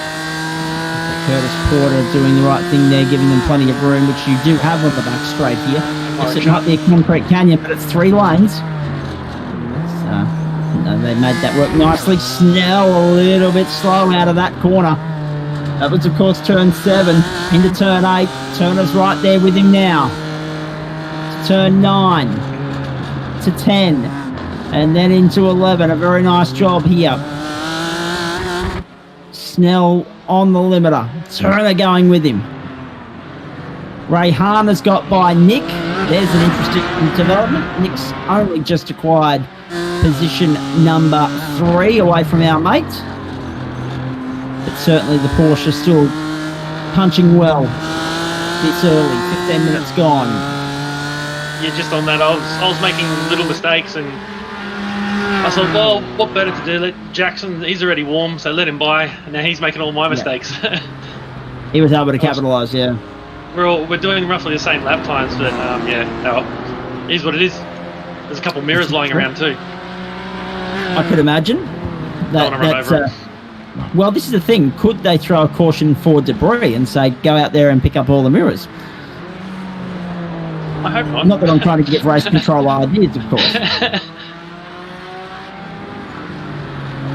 Not quite halfway, folks. 16 and a half minutes gone in the race for Ben Snell. Last time by the line, 0.3 of a second over Luke Turner.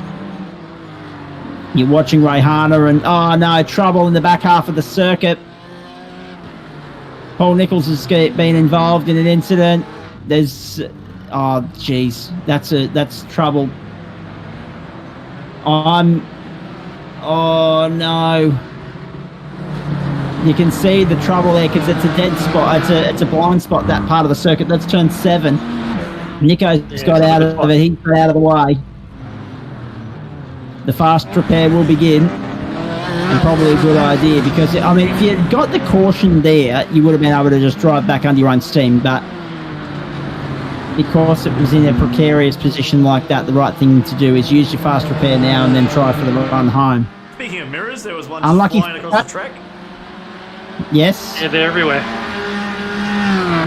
There won't be too many mirrors left on cars at the end of this race, Rob. Ben Snell leads by 0.5 of a second. Oh, jeez. Oh, jeez. That's Dave Riddell on the main straight again, spinning around. He's had more hits than the Beatles tonight. And doing absolutely nothing. As far as the race is concerned, apart from fighting for survival. In 15th place. Ben Snell, Luke Turner, then Jackson Rayhana.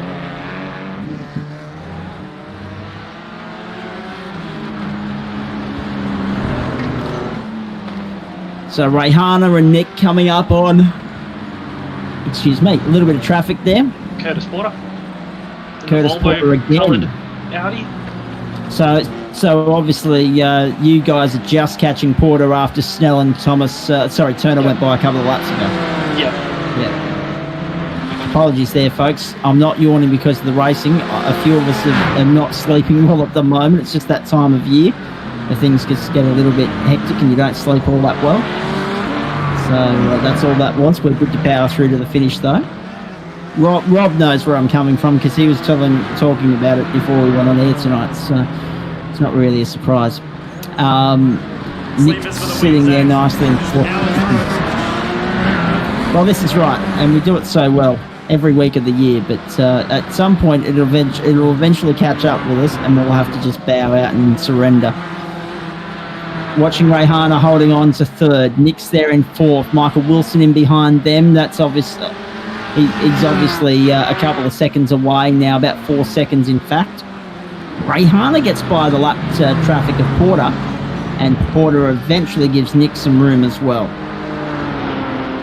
That serves you nicely, Nick, because now you can have a proper crack at staying with Jackson. Well, keep watching. I'm going past him now. Up on the outside to third. But change of positions there. And Jackson doesn't make it difficult for you, and he lets you through. Nicely done from both of those men. Not often we put them in with the outside work rather than the inside, but you got the job done. Yeah, I think he brushed the walls. That slowed him right up. Yeah. He's still got mirrors on the thing, so maybe not. Well, would the wall scrape have merited him a slowdown potentially? Maybe. I don't think so, but all session, all race, if you get it sideways, you then got to hold your breath and wait for the systems to kick in, such as ABS and TC, and then get back on it. So, yep, it's very nice. It's a tough balance. Now, how are you on fuel, mate? Do you make it all the way, or do you have to do a splash and dash? What do we got? 18:30 left. I got 12 and a half laps left. I think I can make it. All right. Or else it'll be really close. Well, it was lap 13 last time by the line of the start of lap 13. So Ben Snell's just gone by the line. I'm going to try and find him on my iRacing server here to give everyone a clear indication of where we're at. Paul Wood's in the lane. Nico's in the lane. You've just started lap 14. 21:34. We got 13 started before the end of the 20-minute bracket. So it's going to be touch and go, I think. But you might get... Oh, hang on. What's happened here at turn 3? We're not looking at this at the moment. I've just watched Nick go off the circuit at turn 3 and surrender third place to Jackson Rayhana. We've got our eyes on Nico in the lane at the moment. Yeah, missed my braking marker. And that's easy enough to do on a street circuit, I'd say. I was looking at my fuel page, and yeah, unfortunately missed it by like a split second, and that's all that you need. That's all it Lucky takes. this thing's got ABS. Exactly. Or otherwise it would have been a lot worse a story. So Nick falls back in behind Jackson Rayhana, and a fair way in front of Michael Wilson. So you've got fourth at the moment, and that's okay. That's something to work on. On the subject of fuel, yeah, judging by what you're saying, you may get all the way, maybe even with a little bit of preserving in the last couple of laps there. We'll see how we go. Also looks like Rob. Warwick Sharp's right behind you. Pushing his way towards TCR. I think he's gained another couple of positions since we were last following him. Well, he was fourth in the TCR field following Parry Anastakis and Curtis Porter, so it'll be interesting to see where he comes out next time by the line. Around they come, past the start-finish strike this time. The margin between Jackson and Nick now out to 6 seconds, 6.4 in fact. Warwick Sharp still sitting fourth in the TCR standings. Cook, Anastakis, Porter and Sharp, the TCR running order at the moment.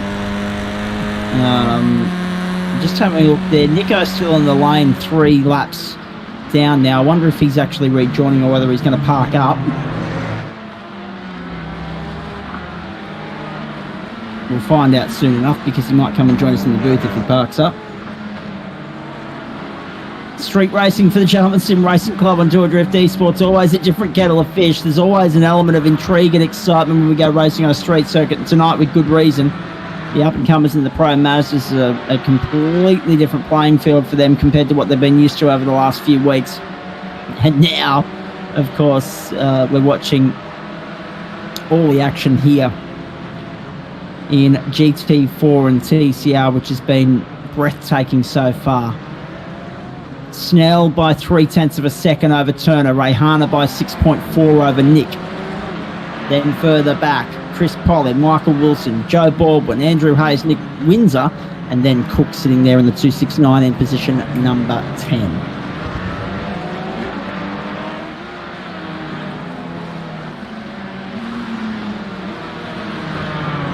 So Snell, Turner, Rayhana.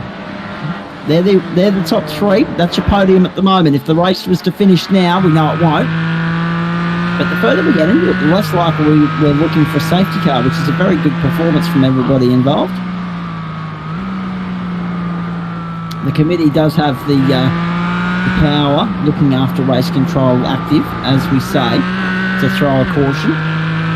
But they'll only do it if they absolutely have to. We came very close there when Nico was blocking the circuit at turn 7. But everyone cleaned that up pretty well. Snell, Turner, Rayhana and Nick. Here's this battle for the lead. Snell and Turner.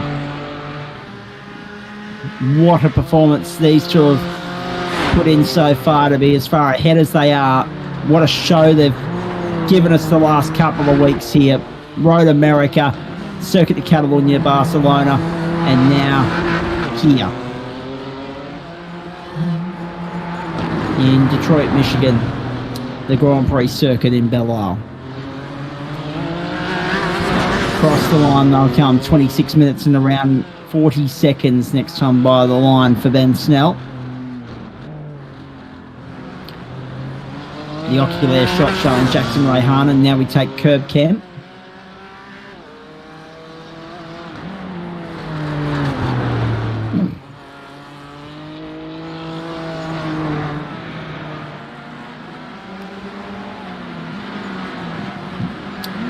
Given that you and Jackson were evenly matched on lap times there, Nick, is it possible to catch him? Do you need lap traffic to work to your advantage here? Everything I can get. I'm slightly making inroads, but he could be saving, so I don't know. Fair enough. Paul Nichols, please summarise your night for me. As I normally say, next question. But 25 words or less. Yeah. Based on what I was trying to do, which was burn from the stern. And you've got a GT4 driver that is a little bit impatient and outbrakes themselves and causes a pileup. A little bit frustrated, as you could probably tell. Okay, fair enough. So yes, anyway, next question it is what it is. Nico busted out a really during the race, so I knew he was in trouble. And it's like, it's racing. Around this track particularly, you get caught up in someone else's turns, kind of race over. But I was on P2, I think, in TCR, and we won the race. But anyway, that's what it is. So get on with it. I'm sure we'll have some post-race reviews. I might even put a protest in. You never know. Why not? Everyone else will probably. Let's be honest though. First couple of laps, it looked like you had to give as good as you got out there. There's certainly some barging going on, I can tell you. Very interesting start of the race. A lot of collision avoidance. My spotter was going off. I don't think he stopped for about 5 minutes. But yeah, look, it is, this track is obviously pretty tough, and you hit a wall, you bump out, you hit back out on track, and you take out some cars, whatever. Yeah, look, it's okay. I've calmed down now. I'm back to my normal heart rate, I think. But I said in the server on the day, there's no swearing policy, so I'm just swearing at the moment. Been there. Yeah, been there, all right. I was asked earlier today if I'm going to a non-disclosed sporting facility on the weekend, and I said I didn't plan on biting my tongue for 8 hours, so the answer is no, and I'll leave it at that and let you fill in the pieces. On the subject of what you were saying about the no swearing policy. So let's tidy things up here and follow the run home. We've been watching Ben Snell and Luke Turner. You've got your eyes on a battle further down the field at the moment. We'll pick up who we've got here in just a moment, folks, as they make their way down to turn 3. Long run from 2 to 3 here. I was a little bit surprised that the carnage didn't start coming out of turn 2 on the opening lap there, Paul, because you guys were 5 wide. It was incredible to watch. Yeah, look, I haven't seen the replay yet. I'll obviously watch it after the race. But yeah, look, when you have driving standards that are great, it's a really good track to drive around and give each other some room and a bit of patience. It's fantastic. But yeah, when you have some cars that aren't patient, obviously causes quite a few incidents. So I think I'll say enough about that. I'll shut them down. Yeah, I was going to say, patience is a virtue around here, and not everyone has patience. Yeah, exactly. Hey, I can relate, don't worry. 30 minutes gone in this car race. Ben Snell, 29.49 last time by the line, leads by 1.5. So he's just slowly creeping away from Luke Turner at the moment. Rayhana third, Nick fourth. Then Michael Wilson, Chris Polly fighting over fifth position. Joe Baldwin and Nick Windsor the next two through. And it's a three-way fight, actually, here, as you can see, between Michael Wilson, Chris Polly, and trucker Joe Baldwin. 1.4 seconds separates 5th and 7th in this car race, and you're watching Chris Polly there in the 85. Just to the viewers at home, Zach, I just wanted to... we've had a ballot performance update. So we've hamstrung the BMW by about 75 kilos, and also 5% down on power to try and even up the GT4, because the BMW in the straight line is super quick. So hence why the weight penalty and a little bit of lack of power. But this track's probably not a power track as such. So it'd be interesting when we go to some of the tracks coming up, how the Porsche performs against the BMWs. But top 4 at the moment, BMWs. So. Well, Virginia is, of course, the next stop. We were mentioning that earlier. And I've actually not watched racing at the Virginia International Raceway either before, so I'm looking forward to straight right on top there. Yeah, there is a long straight, so we might have to hamstring the BMW a little bit more just to bring it back a little bit. I'm not sure 30%. Why. Yeah, I'm not sure why the Porsche is underpowered compared. I mean, it's meant to be the same class of car that should be BOP set by racing, but it certainly struggles. I'm top Porsche. Woo-hoo. You are indeed, yeah. And actually, I'm just opening up my chat thread for the broadcast server on Facebook. It's my apologies. When someone was calling me on the ball earlier, I had the wrong Chris. It was Chris Polly, not Chris Whitaker. So Chris Polly tuning into the broadcast this evening, and obviously racing out there at the moment in position. So, that would be his partner. 6. Yeah, I'd say watching. So that's good. So no, that's all good. No, I think we were talking about what was next when we were broadcasting the up and comers race, and the comment stems back to that. So I said out of Chris Whitaker because I saw Chris, and then remembering, oh wait, it's Chris Polly. My apologies there. So good to have him on board, and obviously he's having a good run there at the moment as well in position 6, chasing Michael Wilson, trying to hold off Joe Baldwin, who you're watching at the moment. So Baldwin trying to... we're now watching Luke Turner and Ben Snell, but you were watching that battle for 5th, 6th and 7th a short while ago, which has extended out to 3 seconds between them rather than 1.4. So Wilson slightly pulling away from Polly and Polly pulling away from Baldwin. This battle between the first two, Ben Snell and Luke Turner, they're like cheese and biscuits, Paul, at the moment. Not much separating this pair. Over the last 3 weeks, I mean, they've been glued to one another, essentially. Are we talking about fresh cheese and biscuits, or? Yes, absolutely. Cabot Aussie for good measure as well. Snellovision and Turner. So Benny Snell, 1.5 seconds clear of Luke Turner at the moment. But it's been the talking point of the last few weeks, hasn't it? This battle between them and also Michael Hammond, who's not with us tonight, and he'll be as frustrated about that as anyone else. But the fact of the matter is that the first 3 have been a class above the rest of the pack, with no disrespect to the rest of the pack, because they've thrown up great racing and entertainment for us as well. Yeah, absolutely. I mean, Ben's always, when he turns up, he's certainly quick. Ben obviously does quite a bit of drifting. I mean, I follow him on Facebook. He's in the Adelaide. I'm not sure the name of the club, but certainly. Enjoys his drifting, so he's a really good steerer. Obviously, he has good control of cars that are rear-wheel drive, so doing a great job. And it would have been good to have Mikey here tonight. He couldn't make it, but I think both of them have missed one race, so I think the championship will be very close after this round.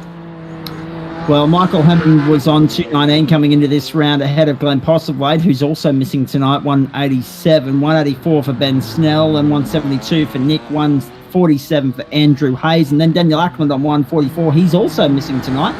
And then Jackson Rayhana, 142, Grant Gill, 117, Josh Maynard, 106, and Josh Thomas, 105. Luke Turner down there on 82 points at the moment, so he needs the second place result to try and close the gap to Hammond, but Ben Snell's looking really good at the moment to take the lead of the championship the way things are playing out. We've got four rounds to go after this, so is that right? Yep. 4 rounds? Yeah. Yep. Nick, Rob, you were going to chime in? Yes, just quickly, while we got a little bit of time, heading into the final laps. I thought I'd take this moment. I have to give a shout out to Repco and Bouval because I actually, for the first time, way earlier than I ever expected, have actually got all the car parts to get my BMW running. This has been years in the making, and many workshops I've tried to get parts through that they said they order them, and then I go to pick them up, and they never ordered them, and everything. And of all places, Repco pulled through and got me everything I needed. So shout out to them. Yeah, they're good at Bouval.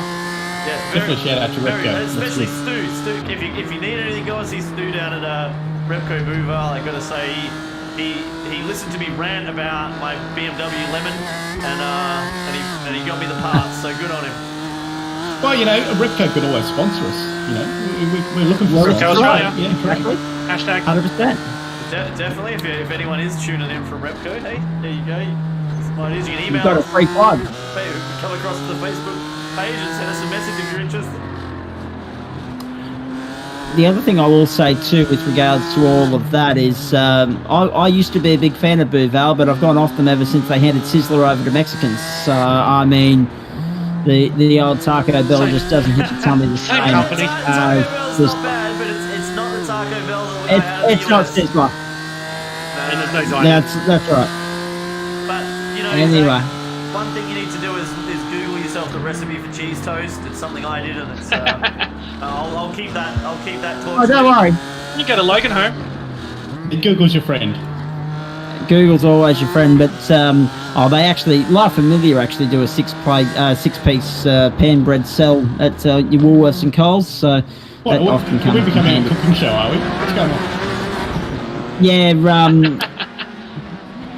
I'm not going to continue that sentence. Actually, I'll talk to you guys off air about that.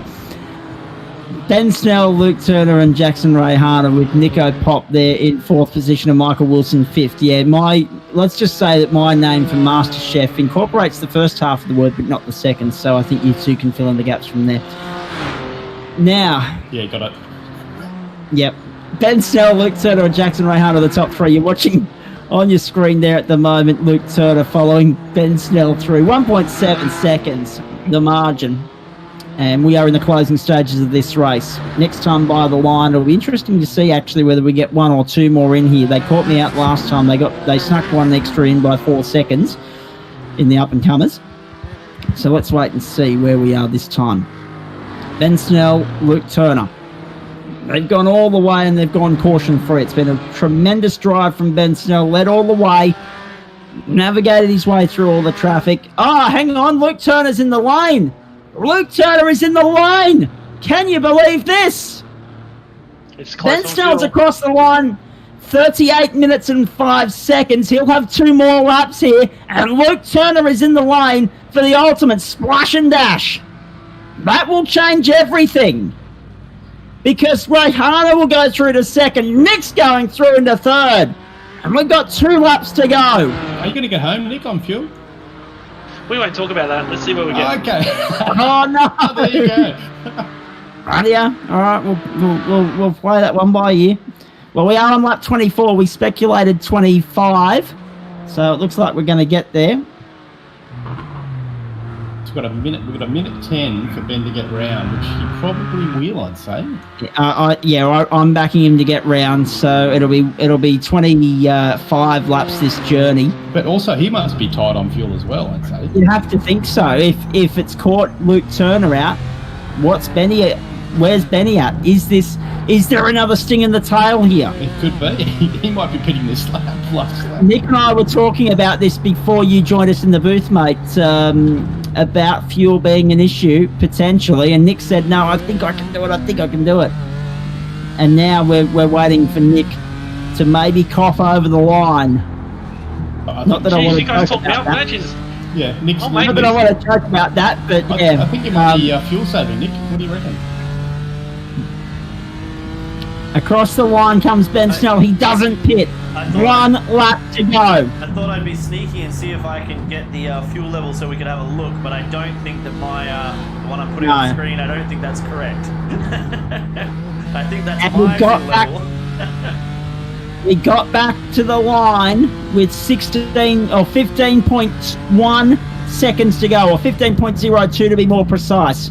So that's how fine a cut it was for Luke Turner. He's rejoined in third. He's got back by Nick. Now we wait and see in the last lap here I can what tell you, might unfold. Benny Snell's 10:30 get Rayhana. Benny's light is on red, and his fuel I thought saver it might lifting. be. Yep. I thought it might be. This is a huge storyline that's playing out right here, right now. I'm good by 700 mil. Oh, no. You wouldn't want to run it much tighter than that, I wouldn't have suspected. Ben Snell, ladies and gentlemen, on his run home now. And this will be another fine performance from this man. Raced Michael Hammond all the way last week in a classic. Raced Luke Turner all the way tonight until Turner pulled off for a splash and dash. He'll reap the rewards of fuel saving and fuel strategy all the way to the checkered flag. Snell's on his way home in Detroit. The Detroit Grand Prix circuit, Belle Isle, Michigan, our first and only street race of the season, and it goes to Ben Snell. Snellivision gets it done on a Wednesday night in Detroit. What a performance. Nicely done. 41 minutes, 25 seconds. How did he get home? I'll be interested to see how much fuel he had left in the tank. As long as it's 100 mil, he's okay. We might have to do a fuel sample, Zach. This is exactly right. Jackson Rayhana's going to come across the line in second. Then Turner third, Nick fourth. And Nick was close in the end, only 1.3 seconds between them. In fact, second through fourth was 3.9 seconds. Rayhana to Pop. There you go. Fantastic. What great racing. Michael Wilson will be the next time in fifth position.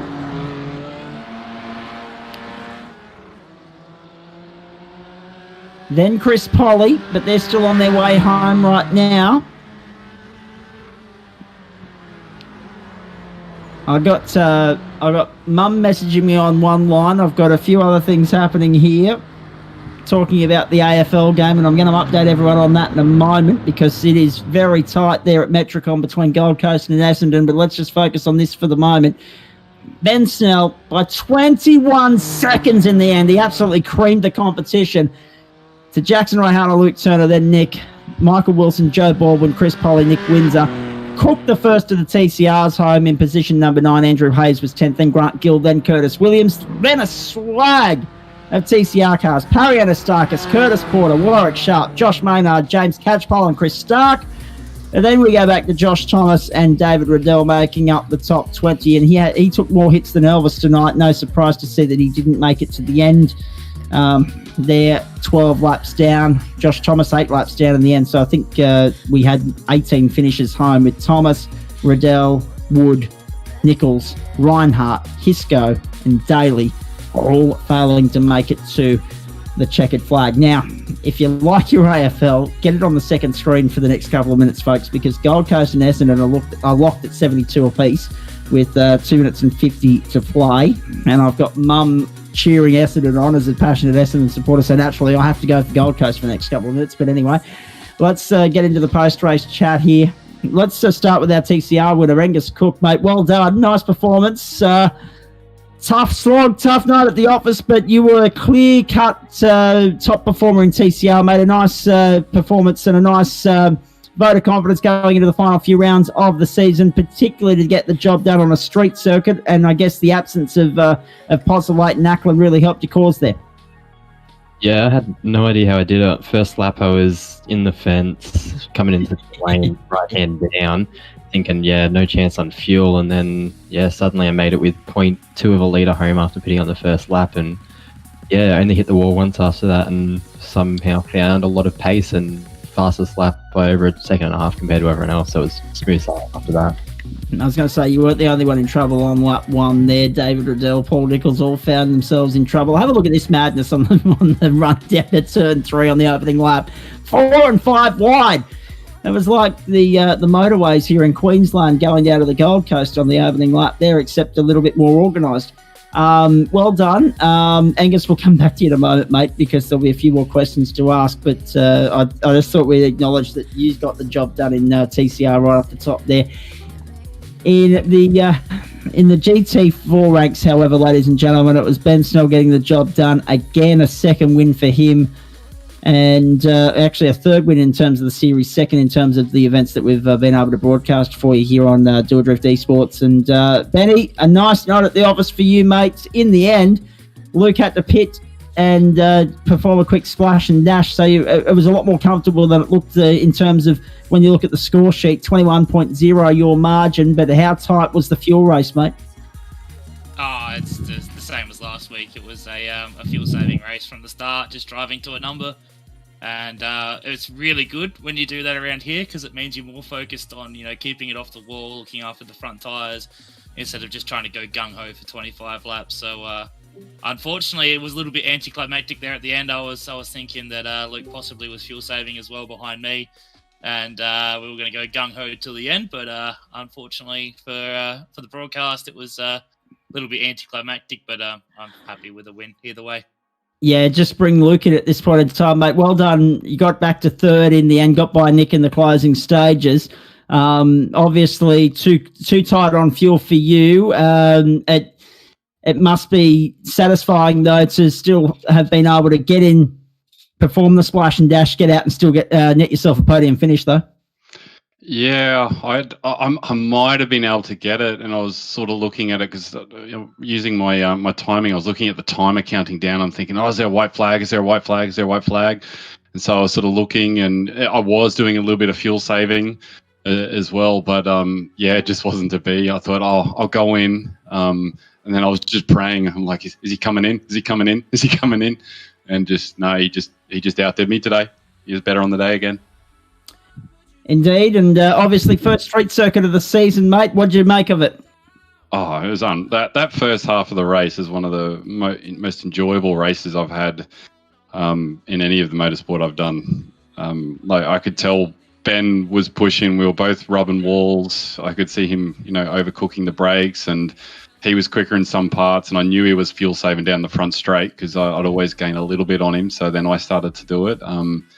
But yeah, it was intense. The concentration level was high. I really enjoyed it. Just cutting in with some breaking news there. The AFL game ended in a draw, ladies and gentlemen. Essendon and Gold Coast sharing the points 73 apiece. Second draw of the season in the AFL Premiership. There you go. Again, I've had people messaging me about that for the last 5 or 6 minutes, so it's worth acknowledging for those of you that have been watching two screens like I have throughout the course of the night. Ben, I'll come to you on the back of Luke's comments about this, the first half of the race there. Not much separated you all the way. As you say, you were on a fuel-saving number right from the start, so obviously being able to maintain the lead, maintain the buffer all the way through probably fills you with a little bit more confidence. But what'd you make of the intensity of that race? Because you knew he was there right from the start. The fact that it was a concrete canyon meant added pressure for everybody. And sometimes lap traffic was an obstacle as well.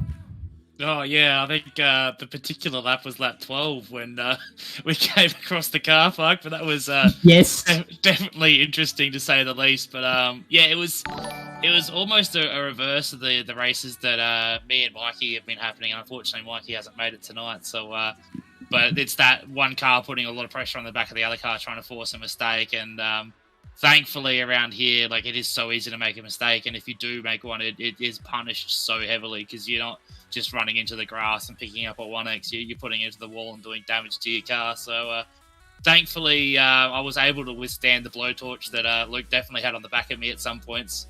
I think I only had to go really defensive once near the start, coming down to turn 3, and then the next time Luke had a run on me, I noticed he lift, so I went, Luke's fuel saving as well. So that's when I went, okay, we're driving to a number until the last couple of laps, but unfortunately, it doesn't look like Luke did quite a good enough job on the getting off the right pedal.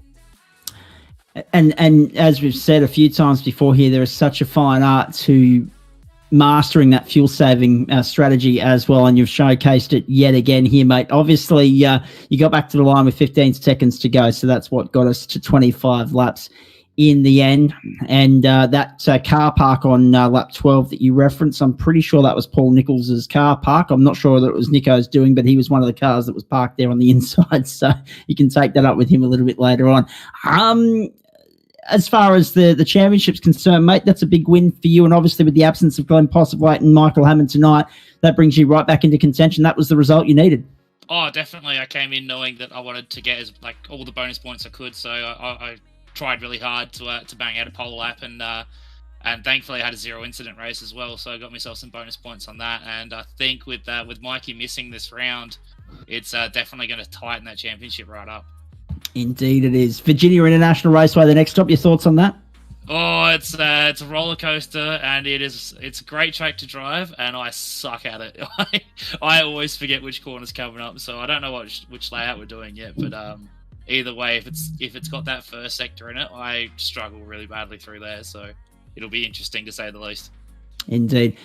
Stick with me, boys, because we'll come back to you very, very shortly. I just want to throw the conversation around here for a moment. Who else have we got in the chat room to have a chat to tonight? Warwick Sharp's back in here.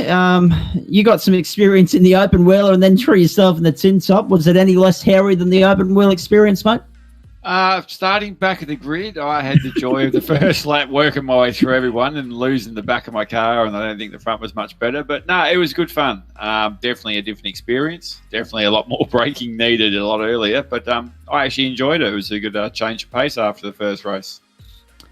Indeed, and looking at the result from your standpoint, mate, you come back to 15th in the end. That was enough to be 4th in TCR. Is that a fair reflection of the night that was? Yeah, I think so. I normally aim for about mid-pack, and I think it was only a small field. Probably didn't help with if you get taken off in front, but that's where I was aiming for, starting from the back. So, no, it was a good night overall. I think I've had a good couple of races today. Indeed you have. No, a very good result, mate. And obviously looking forward to Virginia next week. I wouldn't say yes. I've raced there once and only the one time. It's not the sort of track I enjoy. I think I'd rather keep the walls around me, to be honest. But look, I'll get some practice in and give it my best shot again next week and see how we go.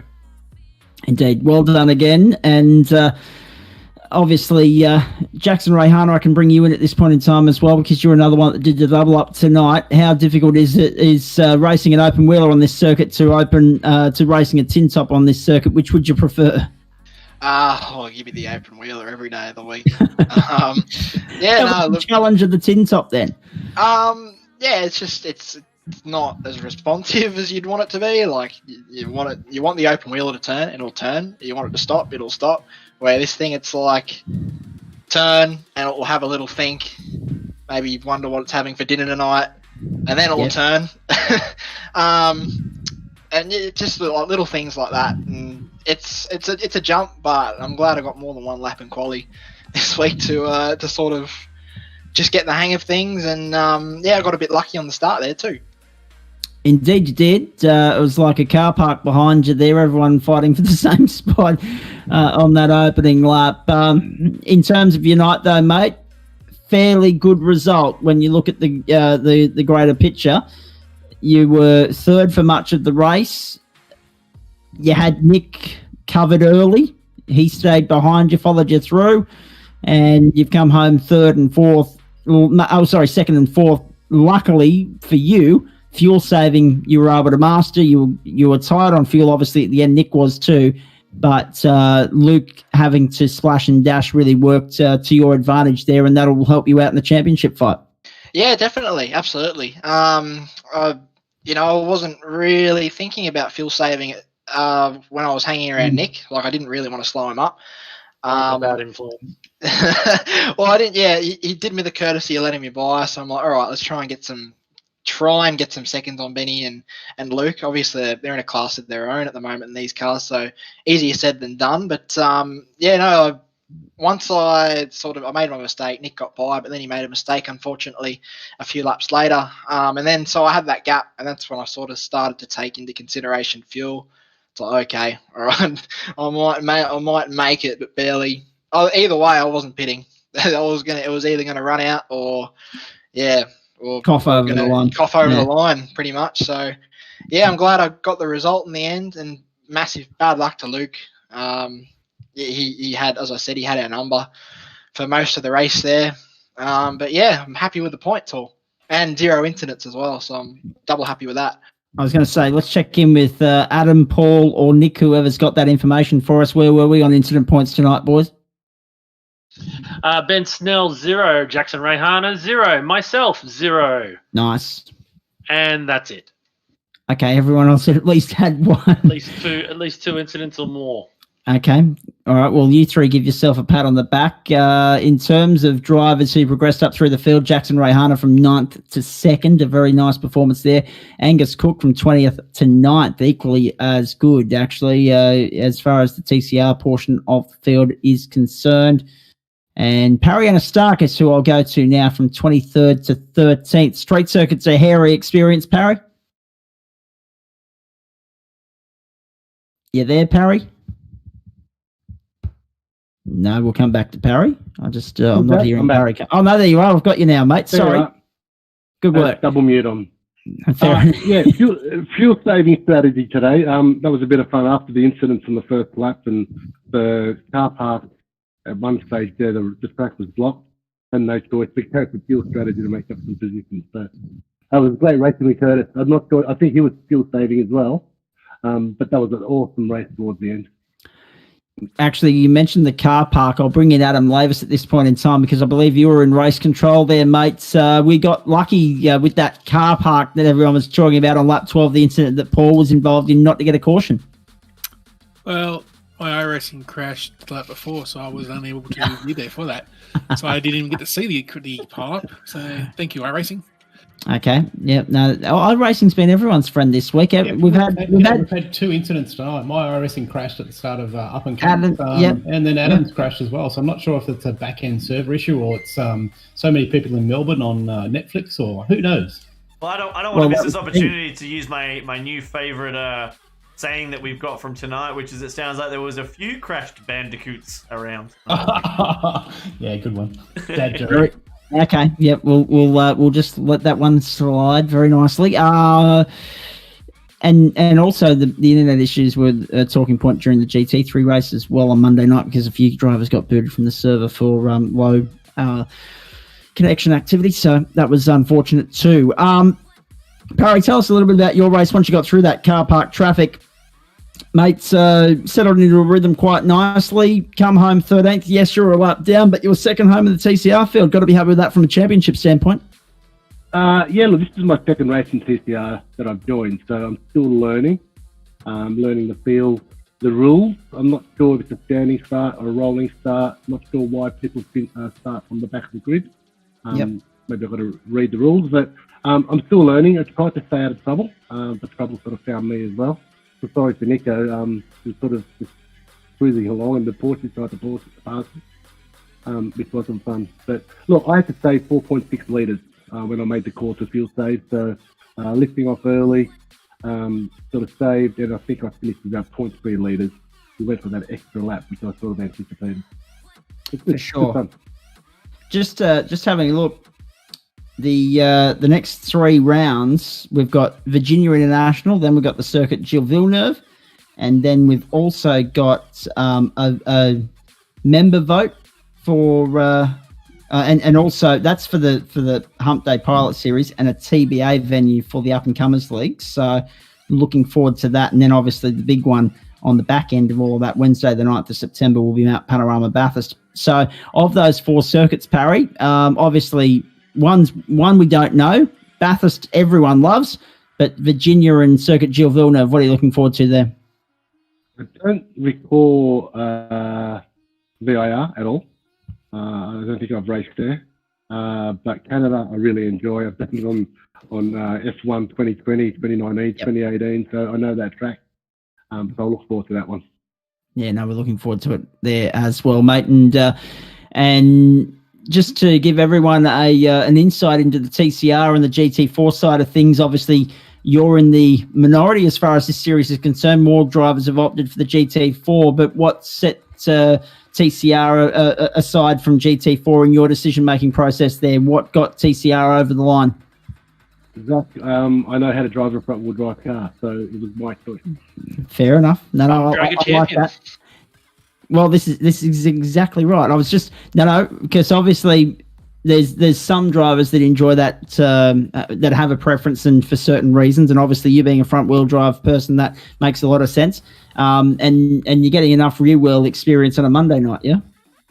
Oh, absolutely. And when I'm with iRacing and the TCR cars, you got a tail brake to get them to turn in. That really helps the Ferrari as well in the GT series. So what I'm learning here, the craft of managing that brake pedal, I'm taking into the Ferrari and GT as well, GT3. Beautiful. Hang there, mate. Well, Sorry, learning go on, experience. Harry. No, it's just the learning experience. Everything, every day. Good. No, absolutely. Nothing beats experience, as they say. Hang there, mate. We'll come back to you if we get time. Adam Lavis is currently crunching the numbers, so we'll have some championships to update for you very shortly, ladies and gentlemen. In fact, I'll get him to just give me a thumbs up when he's got them ready, because I've already got the pages open, just ready to look across right of screen here. Who else have we got in the chat room? Curtis Porter, I'll bring you in. You were right behind Parry in the end there, mate. 14th position, third home in TCR. What did you make of the night that was? It was a bit all over the place. Started from the front of the grid, had a bit of an average start, and then that first lap was just mayhem, just cars going everywhere.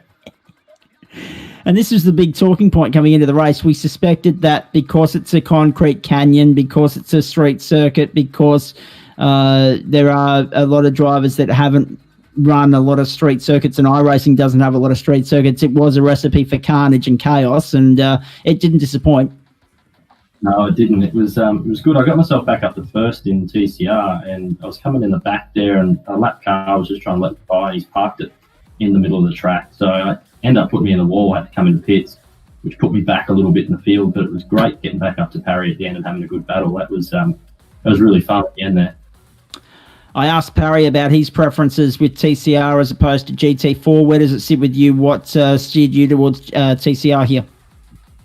I've done a few GT4 races in the Porsche, and I really didn't like it. I couldn't get up to speed, and I just didn't like the feel of it. So I just decided to jump in blind and jump into TCR. And I've struggled a little bit with it, but I found it was actually quite good around this track. You could really sort of get the front to come in.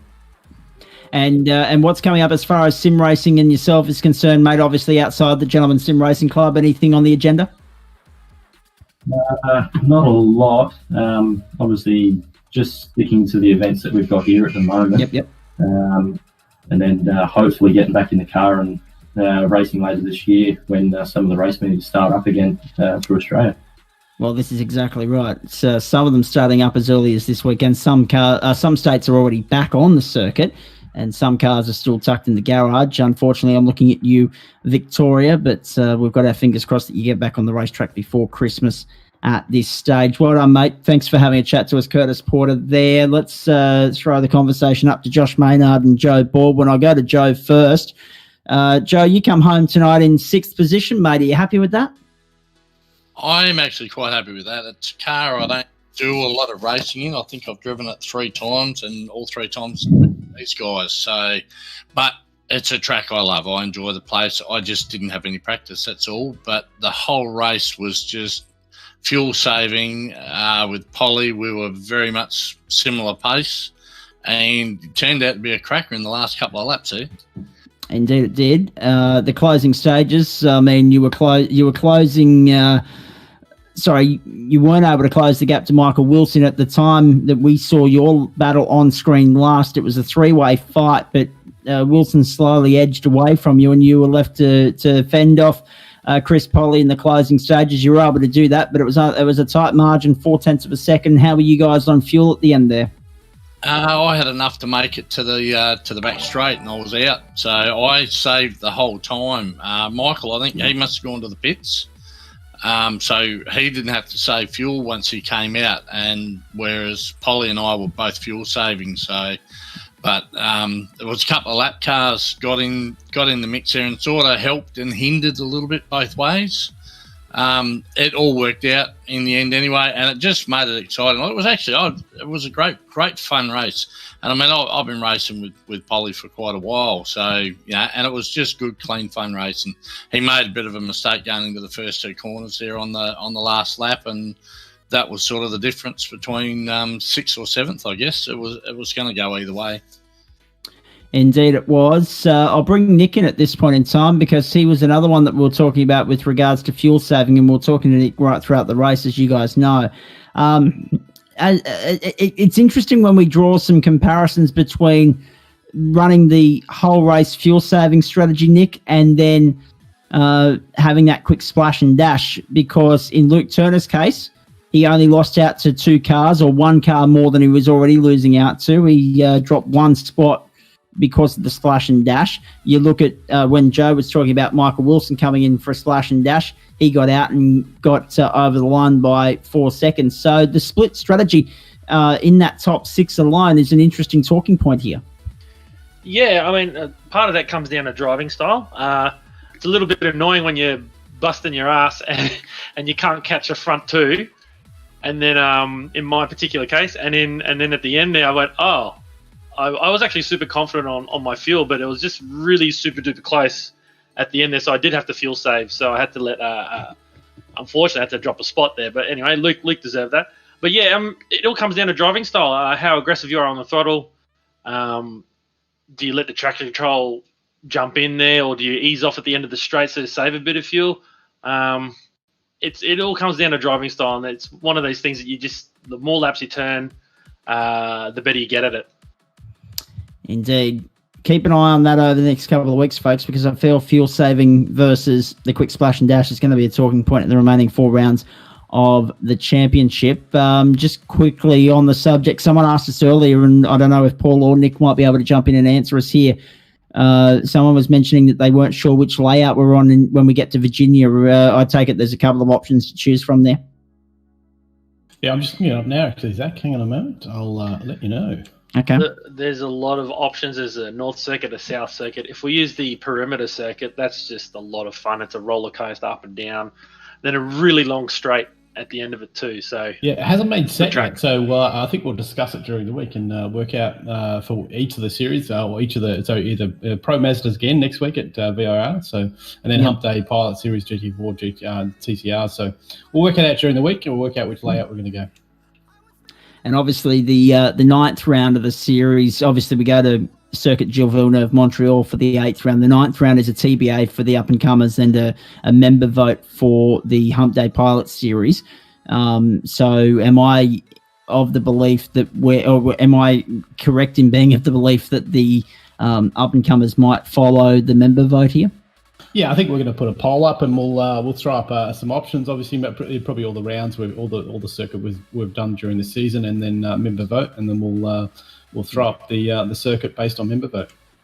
Beautiful, Josh Maynard. Let's get to you. 16th in the end, mates. 2 laps down. 5th in the TCR ranks. Is that a pass mark for you, or did it not go according to plan? Wasn't really according to plan tonight. Angus and Curtis, sorry, at the start looked like they had a bit of spin there, so capitalised on that and got up into first for a couple of laps, and the pressure just got to me. Ended up in the wall after the first chicane there and had to stop for repairs, dropped me right back down, and just trying to claw my way back through. And we've seen how difficult it is to overtake here, but when you're on the back foot right from the start, it makes it a long night at the office, yeah? Yeah, sure does. I got caught up in that pile-up as well on lap 12 that we've been talking about with Parry. And, yeah, I was like, I better let him go, and he took off and didn't see him again. I was sitting behind him for a little bit there, and, didn't see him after that, so maybe I should have gone first. Maybe. You'll never know now. Paul, you were involved in that incident on lap 12. It was kind of like the incident that brought your night undone, my friend. What exactly happened? Were you turned around because the first shot we saw was you in the wall? Yeah, so I mean, one of the Porsches behind me. I think Nick was behind the Porsche, which was directly behind me, and outbraked himself into the corner. I'm not sure who it was. It doesn't matter. Outbraked himself and then bumped off the wall and then hit me coming back off the wall caused the collision. I stuck in the wall, couldn't move. I had to exit out of the race. But it is what it is. I've calmed down. That's life. Life goes on. Yeah. Yeah, well, it certainly does, and it goes on again on Friday night, of course, when we're looking forward to production cars and stock cars there as well. We'll get to that in just a moment. Championship points have been sent through to me courtesy of Adam Lavis. We'll get to that in just a moment as well. Reminder, of course, Virginia International Raceway, I'll slow down and say all the syllables there, shall I? Virginia International Raceway is where we're going next week. I thought you said Virginia. I thought that's what you said, yeah. Yes, no, it was international that I stumbled over. So it wasn't substituting Virginia for another word that wouldn't be appropriate at this point in time. And that comes back to what we're saying about one of the cooking shows as well. Now, let's talk about daylight savings, eh? No, let's not. Don't get me started. Far out. It's too early in the night. It's not yet. Actually, no, we are in the unrated slot in Perth at this point in time. Yeah, no, we're good. Okay. Start me if you. No, don't. Angus Cook, I'll come back to you. You've got to be pleased with the fact that when you look at these results here, mate, you were the only TCR not to be lapped tonight.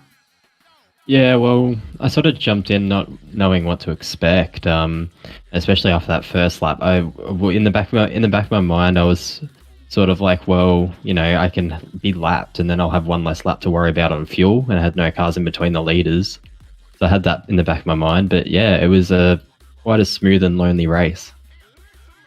Indeed, and obviously, the GT4s coming into the TCR series has been something that's been applied to this series. Last series, between April and July, we didn't have that. At the end of June, I should say. We didn't have that. We had just the TCRs. Are you someone, because this is the first time we've had a chance to probably talk to you post-race, are you someone that's in favour of the multi-class format, or did you like it just with the TCRs beforehand? Well, I raced the Michelin Pilot Sport in the officials, and that's a multi-class. Generally, you'll get the back markers from the GT4. And the only reason I raced the TCR is because I bought it, and I can paint a Hyundai livery on an Audi, so that's good. So, yeah, I don't mind it. I like any multi-class type racing. It adds another element to it, especially on a street circuit. Yeah, no, well done. You caught me out tonight because I looked at the bonnet of the car and thought, who the bloody hell's running a Hyundai? It's an Audi. So no, you caught me out well and truly off guard. So well done there. Very nicely presented Hyundai on Audi livery that. And are you a little bit surprised as well, I guess, at the pace difference between the GT4 cars and the TCR cars, especially around here when you look at the top 7, 8 cars being being GT4s, being ahead of the TCRs and being a lap ahead of everyone except you? I think over a race distance, they're much quicker. It's about 2 seconds a lap in quali, and probably a bit more in the race, especially considering we had to fight through the back end of the the GT4s at the end of the at the start of the race. So that sort of adds a bit of time to the total race amount of time. All right. Interesting to get your thoughts on all of that. Thank you. Jackson Rayhana, pretty good night at the office for you, mate, when you look at the fact that you won the up-and-comers for the 3rd week in a row. You got the job done to get back and claw a 2nd position out of this race as well. There's never been a busier man within the Gentleman Sim Racing Club as far as the racing is concerned. You feature in every broadcast race that we feature here. Looking at the fact that this is the only street circuit on the calendar, I think a lot of people are breathing a sigh of relief that they got through tonight relatively unscathed. Yeah, look, I did a bit of official racing on this track in the BMW GT4, so in that aspect, it was a few weeks ago, but in that aspect, I'd already sort of learned the track to a fair degree. Which had me in good stead for the Pro Mazdas, especially. Getting out of a GT4 and into those is like, getting in, it's like heaven, pretty much. So, I already knew the track, but I've really like this track. Ever since the first laps I turned, I've always really liked this track, and never really done or put any time into another street circuit. But I'm looking forward to the next one, if there is one, whether it be this season or next season. But yeah, I'm really think I've got a knack for the street circuits. I love them. Benny Snell, I'll bring you back in at this point in time. There's a fine art to conquering a street circuit. It's a completely different racecraft that has to be applied to these compared to the other traditional racing circuits that we're on, based on peripheral vision and so many other different factors as well. Oh, 100%. It's knowing where the edge of your car is makes a massive difference. I had a few laps where I'd come through and like I'd get a wall contact sound but not get a 0x. I'm like, well, okay, I need to like just step away from that wall a little bit, especially that second to last corner. I had a couple of close calls, but it's just driving within the limits, knowing that if you make a mistake, you're gonna have a bad time. Yeah. And just knowing like triples or VR is pretty much like if you're driving around here with a single screen, like I salute you, because you're blind to the edge of your car, and it makes such a difference just being able to not even looking to the side, just seeing that wall in your peripheral vision makes a massive difference. Paul Nichols, was one fast repair enough for this circuit tonight? Actually, I can't go to Paul Nick. I'll go to you. Was one fast repair? Oh, no, there you are. Yeah, look, I think based on so we had damage off for the up and comers tonight, and there's been some comments about like a lot of the drivers saying, well, why do we have damage off? I think for TCR GT4, I think the driving standards need to be that level where you respect that you may hit the wall. I mean, I hit the wall a couple of times, but no damage. Yeah. So yeah, look, I think one is enough. That's in official racing. I mean, in real racing, you have no fast repair. You crash the car, you got to fix it. Yep, So you're going to pits, and you might be there for an hour. So, we might look at the rules and maybe change some of those settings. But definitely, I think the next up and comers will definitely be damage on. So we'll just look at it. We review rules each week, and we get feedback from drivers. So watch this space. Indeed. And just having a look at the night as a whole, I mean, Crash Fest, so the highlights reel has now been well and truly topped up for you, ladies and gentlemen, because for some reason, I don't know what it is, but most of you out there that watch our broadcast like watching crashes. So you've been well and truly catered to this evening. Looking ahead, I'll go to you, Luke Turner, actually, before we go back to Ben and Jackson. Do you go back to the drawing board now? Because tonight was a case of you were able to go with Benny all the way, but he did a better job with the fuel management, and that's probably going to be one of the things you need to tick off if you're going to be able to beat he or Michael Hammond in the weeks ahead. You're getting closer, but you're just not there yet. Yeah, it's definitely an art that I need to master. I knew I had to save a little bit more, but I also thought, I don't want to just drive to a number. I want to try and push him as well. So either push him into a mistake or make his fuel saving a little bit harder. So, but yeah, you're absolutely right. It's something that I do need to master. But I'm still a bit spewing that I made that big mistake at Road America, because I felt as though I had the car under me that week to carry it away, but I stuffed up. And it just goes to show Benny Snell, and also I'll bring Jackson Rayhana in as well. Ben first, then Jackson. So chime in here, boys, because you've both managed to get wins under your belt tonight and across the course of the series. There are so many different factors to winning and losing these car races, be it in the virtual world or the real world. Not everything has to go right, but there are so many things that if they don't go right, you don't get the cookies and the bickies at the end of the day, Ben. Yeah, that's it. There's the old saying, I'd rather be lucky than good, and as long as you're luckier than the guy behind you, it usually works all right. We had a couple of close calls, Luke and I, with some lap traffic at some points, and like a massive shout out to the guys being lapped as well. Like you guys, like everyone did the best possible job they could. Like no one did anything completely ridiculously dumb. But there was a couple of moments where I'm like, oh, is he going to lift out, or is he moving to the side, or do I just wait a minute? And obviously, erring on the side of caution is the way to try and keep your car as safe as possible, kind of thing. But yeah, look, as long as you're lucky and everything falls your way and you can just put the laps down, it's the main thing. And most of the time, you'll end up, if you're not winning, you're right up there at the pointy end anyway. Indeed. And Jackson, your thoughts? Yeah, I mean, yes, Nelly hit the nail on the head there. I think it's I love the bit. If as long as you're luckier than the guy in front or behind, then you're having, I don't know, well, you get a position. I guess you finish a position ahead, and that's what happened tonight with me and Luke. I mean, as I said, Luke, like he had my number basically for the whole race, and he has for the last couple of races. He just did a little bit better on fuel saving, and that's what got me to the end there. And yeah, a little bit lucky in some aspects, like the race went another lap, then gee, me and Snelly would have been in a fair bit of trouble. Indeed, you would have. And that's the thing. It was only 15 seconds between it being a 24-lap race and a 25-lap race, and Ben got back to the line to get that 25th lap in. And that's the point where Nick started to feel a little bit nervous about his fuel saving I as won't well. lie, Mate. I was cussing him a little bit when he did that. I'm like, bloody hell, man! Couldn't do a Le Mans and slow down just before the line.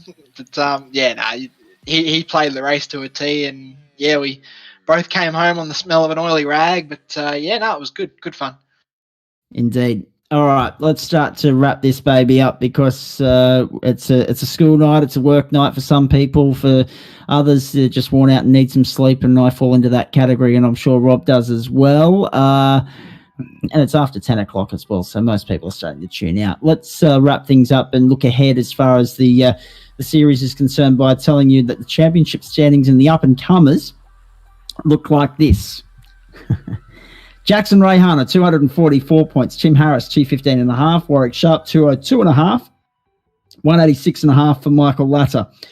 Jonathan Turner, 168. Josh Thomas, 158. Brett Selby Wood, 155. 142.5 for Tony DeRossi. Chris McCall on 142 and Curtis Williams on 134.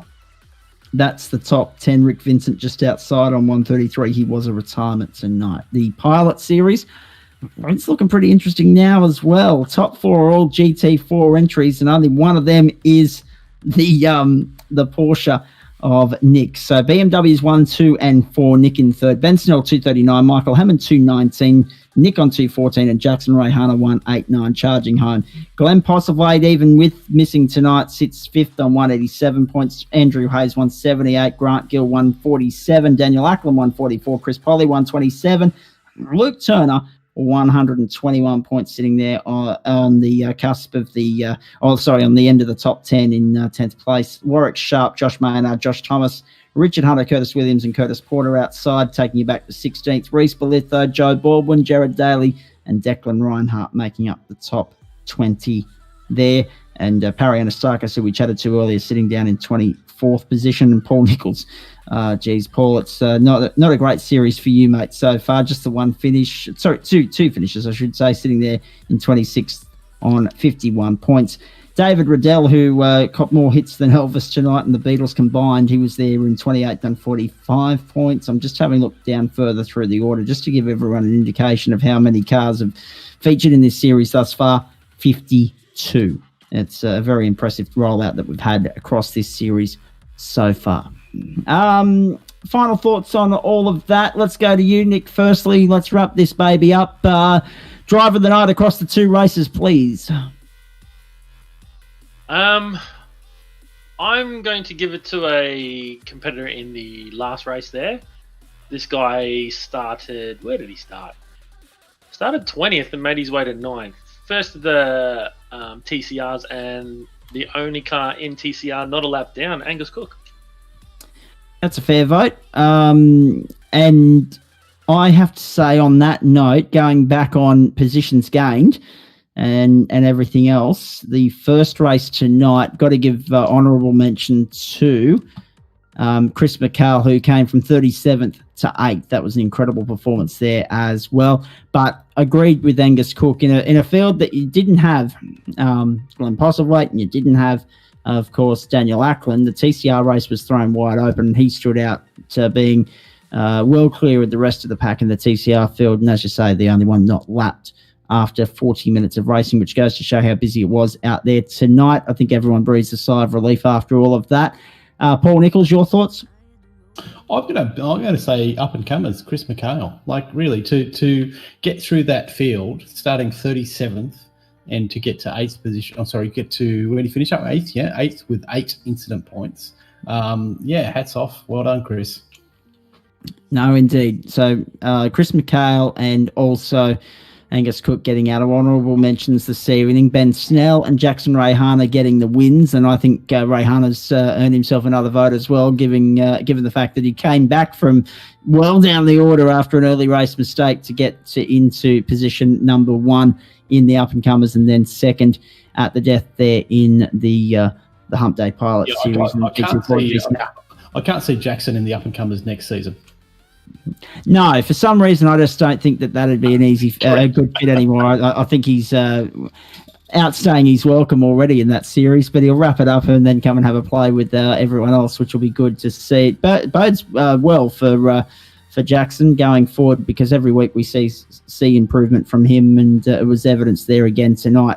Actually, how hard was it, Jackson, before we wrap things up here, how hard was it to fight back mentally, just, from a psychological standpoint, put that incident behind you so early on, knowing that you had no damage you had to worry about, it was only incident points? How hard was it to just focus on the task at hand and get back to where you were before all hell broke loose there on lap 1? Look, obviously it was my own mistake, so you learn from that mistake and you don't want to do it again. Cold tyres too, like the car felt obviously a lot better than it did on lap 2 than it did on lap 1. Look, I didn't get any incident points after lap 1, so made sure all my passes were clean and everything, and still wanted to, even though damage was off, we'd stay within the spirit of the rules and, pass cleanly and do it all legitimately. So, look, I was probably more upset with myself than anyone, but, look, it was my fault, and I gave myself the task, and I'm just happy that, I got there in the end. And that safety car came, I would have been in a bit of trouble without it. And I think everyone breathes a little bit of a sigh of relief now, Nick, that we've got through this one relatively unscathed. Yes, there have been a few choice words exchanged, but everyone's relatively unscathed, can pack up, reload, and get ready for next week. Bring on Virginia. Oh, yeah. Bring it on indeed. Righto.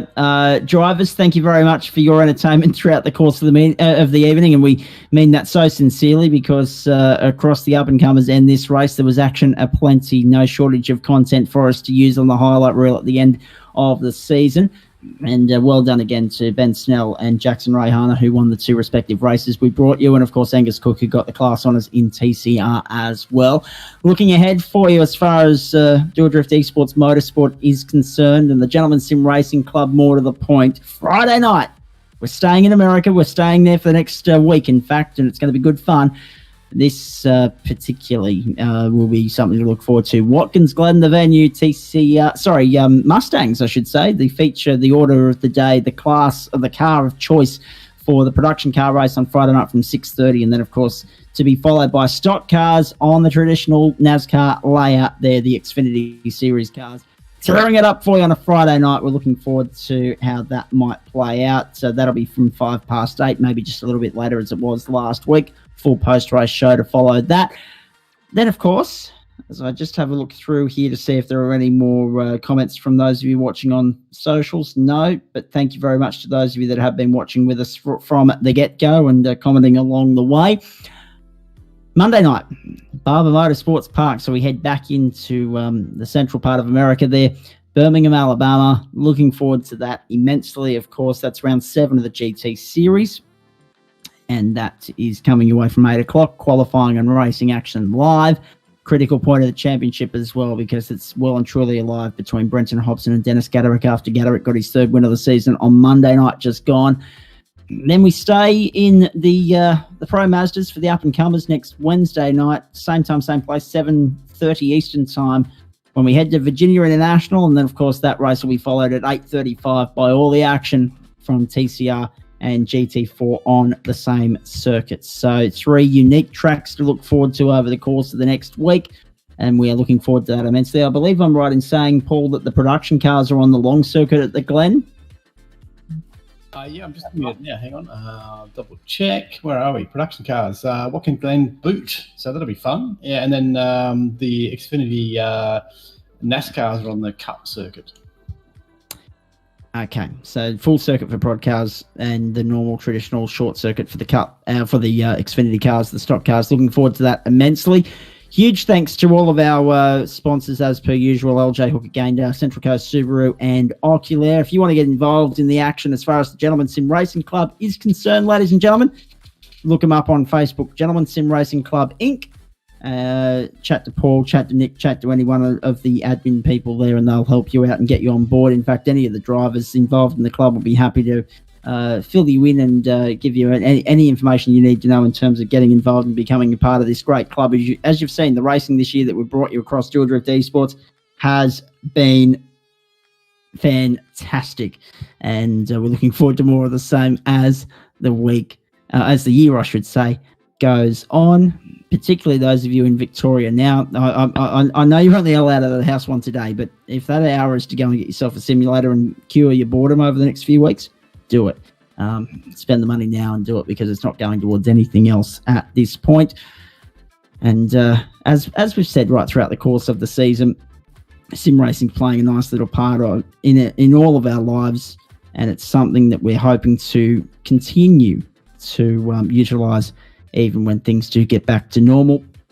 Although I feel as though the closer we feel as though we're getting back to normal, the further away we actually are. So yeah, it's kind of like 2 steps forward, 1 back at the moment, unfortunately. But yeah. Well, I was going to say 1 forward and 2 back, actually, if you're Victorians. Yeah, unfortunately, they're kind of going 3 steps backwards at the moment. But I'm sure that they'll get it under control, and they're talking about vaccines, and I hope that happens for everyone. So let's be positive. Let's think about the future, and I think there's some. I seriously hope sim racing has put its foot down now and showed what an amazing sport it is. And we had a race last night for the ladies, and we're now getting the ladies involved in sim racing, and they love it, which is fantastic. So if you're a lady out there and you want to join the club, jump in. We have a ladies session on Tuesday nights. It's been very popular, so jump into the club, look us up on Facebook, and join the club. You might get on a broadcast. I think we might broadcast one of the ladies' nights. Zach. I think so. Considering that a few of the girls already got their names in an honourable mention this evening. I think correct. Absolutely. I think that's a given. Well done again to all the ladies. Actually, that's going to be interesting how that works out when the ladies decide that they actually enjoy it just as much as the boys do. They're going to have to either buy a second sim or share, or I don't know. There's already talk of that, Zach. I've heard some of the members tonight saying, I can't get on my sim. I have to go buy another one. It's like, okay, there you go. It's already becoming a pain. Yeah, exactly. That can only be a good thing for the club, though, if more people are getting involved. Absolutely. Men, women, children, we're open. Well, that's the next thing we're talking about, having a kids race. So so maybe under 15s kind of night, get the kids on and have a good fun race. So that's the next project we'll look at. The pressure will be on there. We will really have to tidy up our act, that's for sure. No swearing. Yeah, exactly. Hey, that's it from us. We hope you've enjoyed the evening. As I say, get involved in the sim racing. It's established itself as our great release, our great escape during COVID.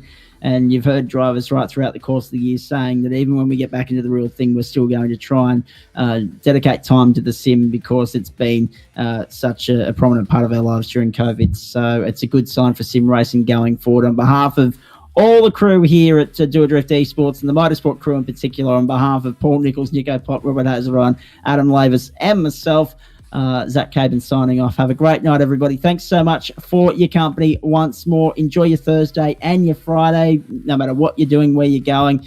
And a reminder, of course, Jackson Rayhana getting the job done in the up-and-comers. Ben Snell in the Hump Day Pilot Series. And, of course, a class win there for Angus Cook in the TCR. We'll see you Friday night when we head to Watkins Glen, New York. Production cars in the Mustang on the full circuit, and stock cars on the short cups layout, and we're looking forward to that immensely. 6:30 Eastern time. Until then, from us for now, have a great night. Bye for now.